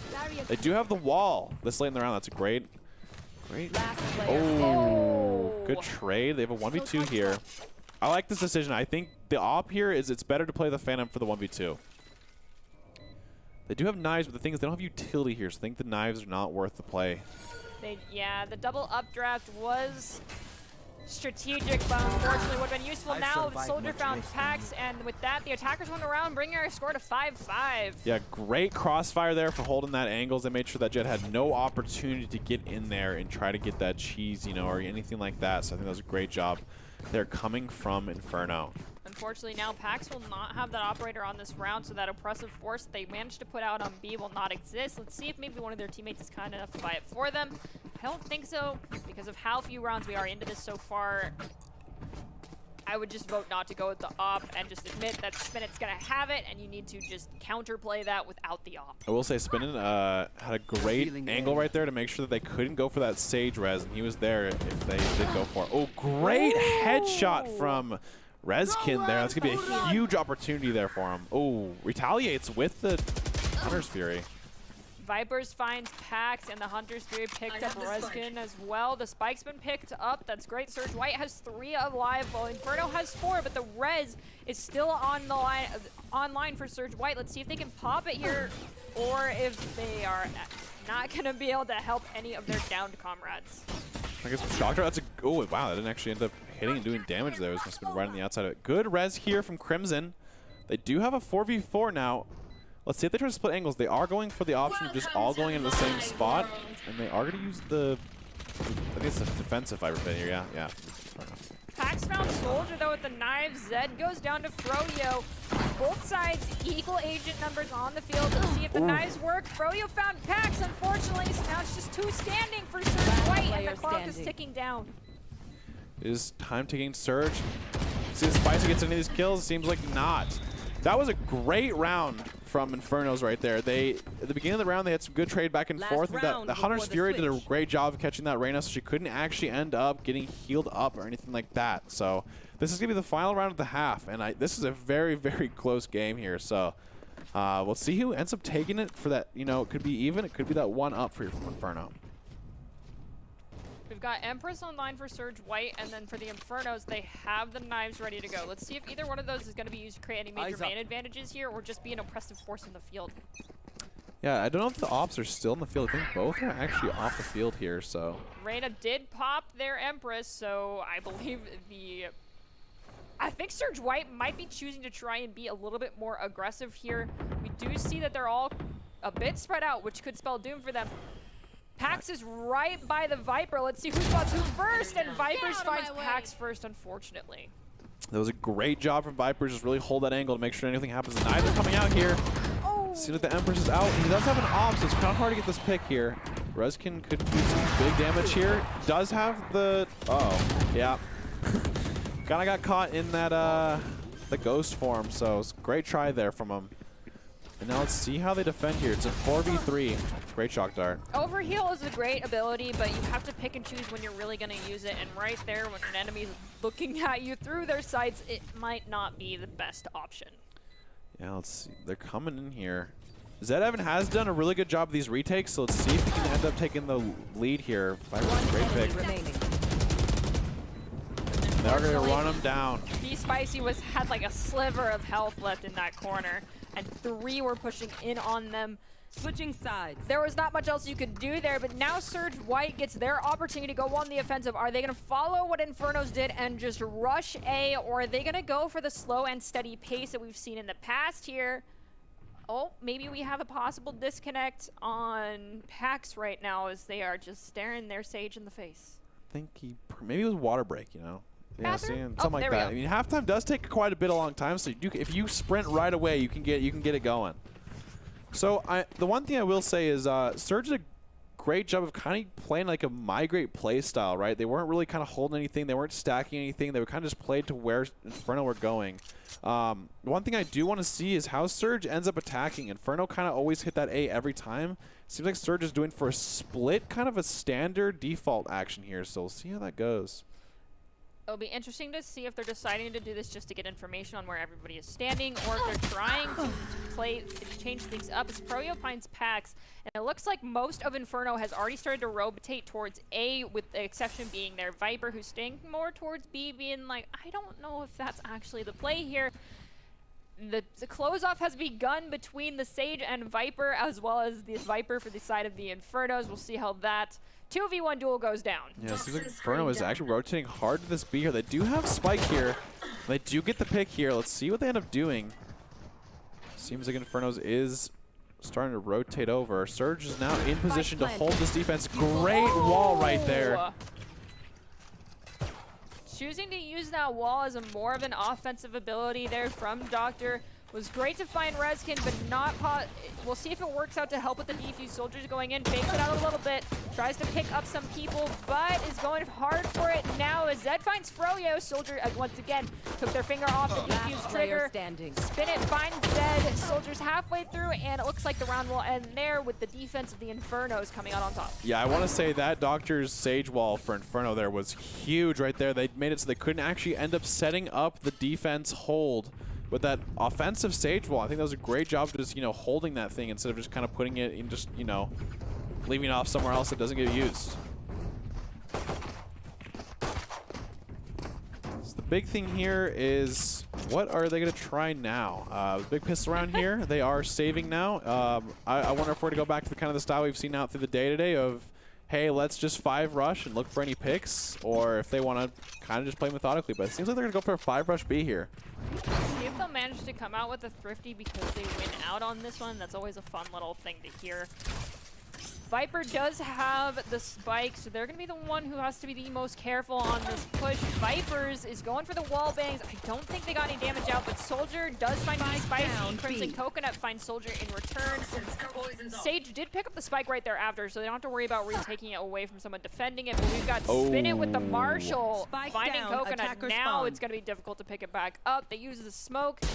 Jet peeks, the tailwind comes out from Spin It to stay alive, but it doesn't matter because Pax will go down and Reskin will go down. Spin It had a great job right there of just holding the, holding the T-spawn, making sure that no one can get out of there if they try to rotate out. And I think, I will say, I think Vipers did a great job that round of just playing, not, they weren't looking for kills or anything like that. They're just playing to hold for their team, so there was no chance they could lose that round. And then Spin It with this Marshall. Doing a pretty good job here. Let's see how the next round goes. They now have the buy, so obviously Infernos they do not have the same guns. They don't have those, Vandals and Phantoms, whereas, Surge does here. So let's see what they end up going with. We've got Doctor going with the default lineup here with the wall at mid. It looks like it's a full rush onto A from the Infernos, or it might be a fake out taking a page out of Surge White's book. Spin It's going to the high ground, but Pax found them first. It's a great try with the Marshall here, but it seems like Inferno is now going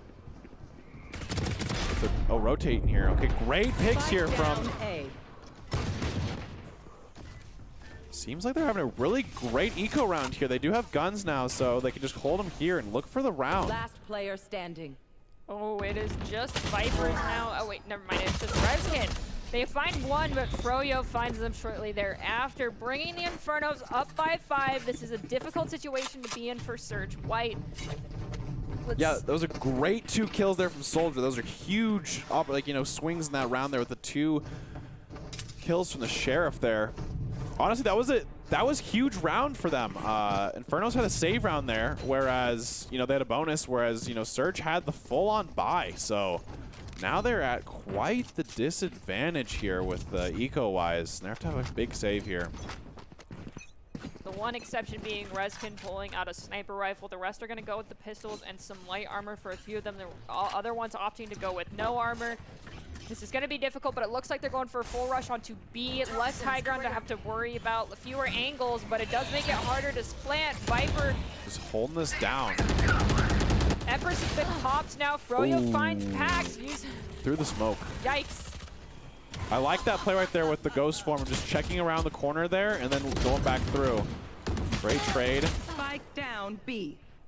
Okay, we do have a 3v3 here, which is pretty good for Surge considering the weapon disadvantage here. They are going to look for the rotate to A. Because it's such a long rotation, though, it may not work in their favor, as it's easy to predict when there's such a long time between encounters here. There was a little bit of crossfire happening at the mid. Surge White's now almost all the way into A. However, Spin It is on the high ground with the op. It was easier for them to get there before Surge White made it in. And that is why I was saying it's a difficult rotation to pull off faster than the defender team. Yeah, they're coming in here. Let's see if they can get any picks here from the op. Has another launch shot, but Vipers is holding it down. Down A. It is now a 2v2 here. One enemy remaining. Great pick there to really make sure they can win this round out. Sova is coming on the rotate here with Soldier. It's still winnable here. Oh, this. Oh. Okay, so V-Spicy has this standard routine of even on more of the save rounds, choosing to go with their secondary weapon being a judge for close range combat as opposed to having just sticking with the classic. And I feel like on that one, had they still had the judge in their pocket and could have just whipped it out at this close range after taking out the jet, they could have possibly survived. Yeah, I mean, honestly, this was a really good. I think it was a really good round coming from Surge right there. They had the eco and they almost came out on top, but it seems like they kind of fell short just a little bit. They did, they do have they did save up the eco, so they do have a full buy here. I will say Surge is definitely gonna have to win these rounds out if they want to make sure that they have a chance of winning this game rather than playing for the well, they can always win, but going for that tie, I should say, for the overtime. Standing ahead. Welcome to my world. Okay, Vipers pick coming out here from Vipers. Spin It with the operator on the high ground yet again. Let's see if they'll get any picks. Ooh, Froyo found Zed, so we've got, is that 2 ops for one side right now? They seem so. They do have Soldier here with the Recon. They do have a 3v3 here, but Inferno, they have 2 really low on their side. Crimson Coconut picked up Spin It, so now they have that res online, allowing them to get even more man numbers, but they may not need it. Never mind, Crimson will go down. Now it's 2v2. Great shot there from Soldier. A little bit higher health than Sova, so tactically the advantage is in favor of Surge White right now as VSpicy goes for that plant, but now they need to make sure they finish this round out. Reyna is low on health, as is Sova. Yeah, getting rid of the op, I think, is a good call here. This will be close quarters, and I think they're going to look for the 2v2 still. That's a bold move, in my opinion, as they are so low on health, but it doesn't matter if you rotate better than the enemy team. Reskin, though, finds Soldier. It's now 1-1. Nice they clutch there. out the round. Nicely done. Go grab the op. Go grab the op. Oh, no, they don't know where it is. That's fair. That's totally fair. I think that's a big round from Surge right there. That was a really close call. They had multiple scenarios where, you know, there were even numbers and stuff, but they did a great job of just trading here, and honestly, really good clutch there from Surge White to make sure they can stay in this game. And honestly, I think the momentum swing's probably coming up and up and up if they can win the next one here.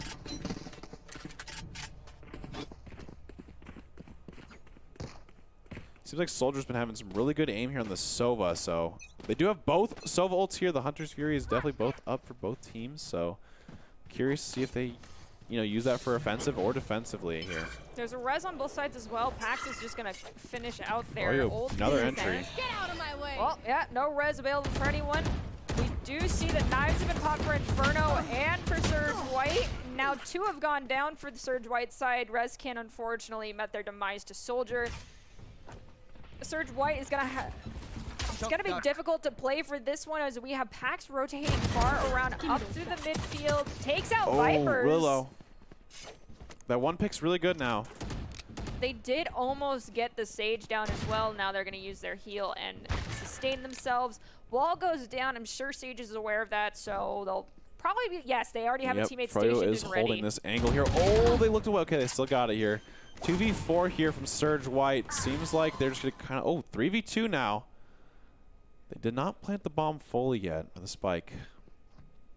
Seems like he's waiting for them to get in position rather than just looking for the spike here so they can have a chance of defusing right away. Good flank was that here. Oh, nice job from Spin It, reacting to that kill. 1v2 here scenario. Oh, no. Oh, no, VSpicy. Oh. That was kind of unfortunate. I wonder if had VSpicy just continued to hold down the plant there, had they might have had enough time for the Hunter's Fury not to kill them before they got out of it completely, because they did hesitate right there before the Hunter's Fury started to go off. Yeah. And they hesitate again here, I think. Yes, they do. So 2 hesitations there on the plant before the Hunter's Fury was engaged. Did spell the VSpicy's doom on that one. That's a hard decision to make. It is, yeah. I mean, you know, you never know if they actually know where you're at when you're first planting the bomb or versus when you're not planting it. So seems like when they just tried to plant it again, that he called their bluff and just went straight for the Hunter's Fury. They're looking for this A push now. Seems like they got some good angles here. Froyo's been doing a great job of getting his first bloods in these rounds from these angles, so let's see if they can do it again. VSpicy with a good entry. VSpicy's now very low on health, though. Their Sage is still alive, so they can possibly heal them up before they go down. They will have res as well if they need it. They have an open area for this wall, though. Great push here from Froyo. Down A. Empress coming out. Zed Evans picked up Froyo amidst their ultimate. Doctor found Zed, though. They have the res here. Oh, this is going to be double. Nice. Vipers coming in. Vipers with a great end of the round. Honestly, great job there from Infernos. They really kind of just picked up the pace in that second half of that defense. Congratulations, Infernos, on taking out Surge White. You guys, even though you're a brand new team together, we could barely tell, though possibly the cracks in your formation will start forming next week. So make sure you guys all come back next week to see the conclusion of all of these events that have been happening tonight. And if you want the opportunity to ever get seen by some expert college recruiters, talk directly to esports industry insiders like pro athletes, team general managers, and producers, then join the club. Esports Tower players get insider access to industry insights with our featured Rumbles. Recruiters are taking notes of these events too. It's a great way to score exposure if you're looking to start your path to pro or land a collegiate scholarship. All right, so we just got to watch that first semifinals match in that lower bracket area. Doesn't mean anything. It's just, you know, got to line it up.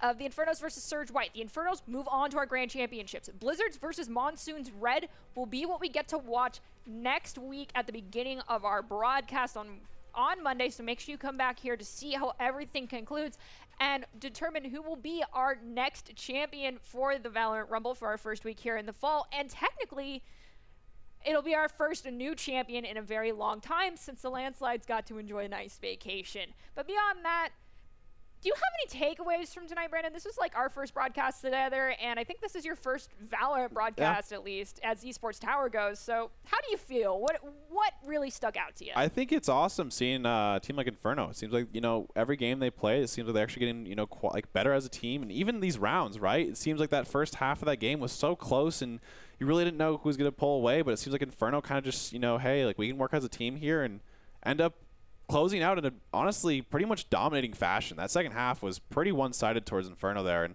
I think it was still Surge did a great job in having the defense there, but I really enjoy this Inferno game play coming out from them, and it seems like there's no really standout player on that team. I think they do a great job of doing all their own roles, and so that's interesting to see for me. All right, well, you just kind of pseudo answered the question I'm going to ask, which is kind of heavily reliant upon a standout player. It's the ICCU player of the game, and I know that you yourself have been given this great honor before when you were on our League of Legends team. But tonight, if you were to pick one of any of the players that we saw this evening across the board, not even having to be from one of the teams that came out on top, or it can be, who would you think it is? I will say I do think that Vipers in that last game did a fantastic job of always making sure that, they weren't looking for the hero play. They weren't looking for anything for that. They held down that B site with their Viper utility and made sure that their team could always get there. On the attack, they always had the Viper wall for when they're setting up. So I think Vipers for me. I know it's kind of crazy, but I think Vipers did a great job today. So for me, it's actually going to be Andrea from the Blizzards, just because I felt like they popped off, but it looks like it's actually Pax on that Jet for our Icebox game here coming out for Surge White. So the ICCU player of the game is brought to you by the Idaho Central Credit Union, who believes that a great player makes a team more successful, just like Idaho Central helping members achieve financial success. Congratulations, Pax, on being the Idaho Central Credit Union player of the game. Oh, yeah. I mean, Pax did a fantastic job getting a lot of sway with that operator in this game. It's unfortunate they didn't come on top, but I think they did a great job with that Jet and honestly just caking that agent and making, honestly, really hard for Inferno to react to that play, this play. I'm excited to see what they bring to the table in the coming weeks as they inch ever so closer to being able to be in that grand finals. Unfortunately, this next week will not be the one that happens in, but there's plenty of more opportunities down the road. So congratulations, Surge White, on making it this far this week, and we look forward to seeing what you bring to the table in the coming Rumbles this semester. Oh my. Okay, so beyond that, one thing that you commented on quite a few times, and I want to completely ignore the Infernos on this one because I feel like it's not completely fair to talk about them. Yes, you guys played great together as a team, but you were a last-minute team thrown together, so to speak. When you were looking at Surge White, a team that kind of is a little bit more well-rounded, as well as even the Blizzards, people that were more experienced on these teams possibly playing as the in-game leads, what really stuck out to you in those games? It seemed like Surge did a lot of preparation and stuff. Like their defense, they always were working together as a team. They always kind of seemed like they knew what they were doing together. There was never like, one kind of off page. You didn't have like someone like, oh, well, I didn't know I was supposed to do that. It seems like each role was defined. And I think that if Surge just keeps working on that, I think they can do a really good job. I think their attack, obviously kind of fell short at the end there, but I think if they work on that and kind of figure out, what works for them, for their team, right? Because, there's different ways to do everything in this game.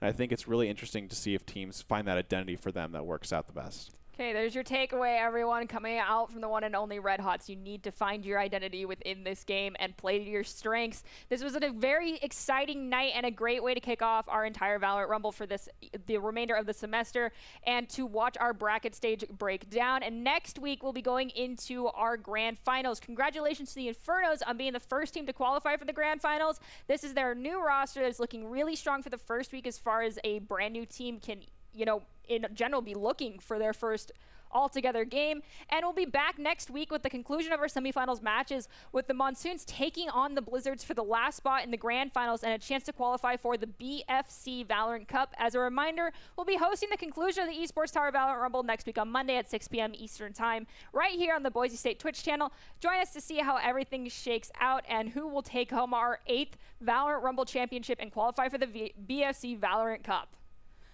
And before we close everything out, well, I will no longer be on screen, nor will Brandon. We'll be showing you the top 5, and they are presented to you today by the Idaho Army National Guard, who invites you to take your impressive critical thinking skills into real time with more than 10 jobs positionings, offering $20,000 in bonuses and your degree of choice paid for. The Idaho Army National Guard is the best team out there, so be sure to reach out to them if you would like to join in on those opportunities, and have a wonderful rest of your evening.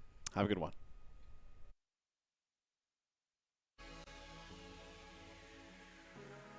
Playing field just a tiny bit more. 6-4 is not as bad of a number as it might sound like. I have faith in their ability to bring it back in the defensive round, even if they lose out on these two. Seems like Blizzard's going for this delay push with the KJ ult. Great elbow pick here. Oh, they're right there. Oh! Way to take 2. So Blizzard's is now down a person. 3v4. Position. Vapor finds DTX shortly thereafter. Seems like Blizzard said, hey, our rush does work. We just got to make sure that we use our utility a little bit more in sync, and it makes it really hard for them to play. I think that Shock Dart just did a really lot of damage right there.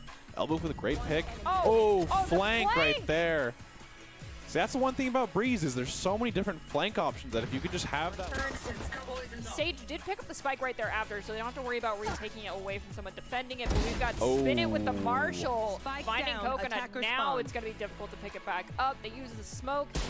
Jet peeks. The Tailwind comes out from Spin It to stay alive, but it doesn't matter because Pax will go down and Redskin will go down. Spin It had a... Sage did pick up the spike right there after, so they don't have to worry about retaking it away from someone defending it. But we've got Spin It with the Marshall. Finding Coconut. Now it's going to be difficult to pick it back up. They use the smoke. Jet peeks. The Tailwind comes out from Spin It to stay alive, but it doesn't matter because Pax will go down and Redskin will go down. Spin It had a... Yeah, getting rid of the op, I think, is a good call here. This be close quarters, and I think they're going to look for the 2v2 still. That's a bold move, in my opinion, as they are so low on health, but it doesn't matter if you rotate better than the enemy team. Redskin, though, finds Soldiers now 1-1. Nice and they clutch there. out the round. Nicely done.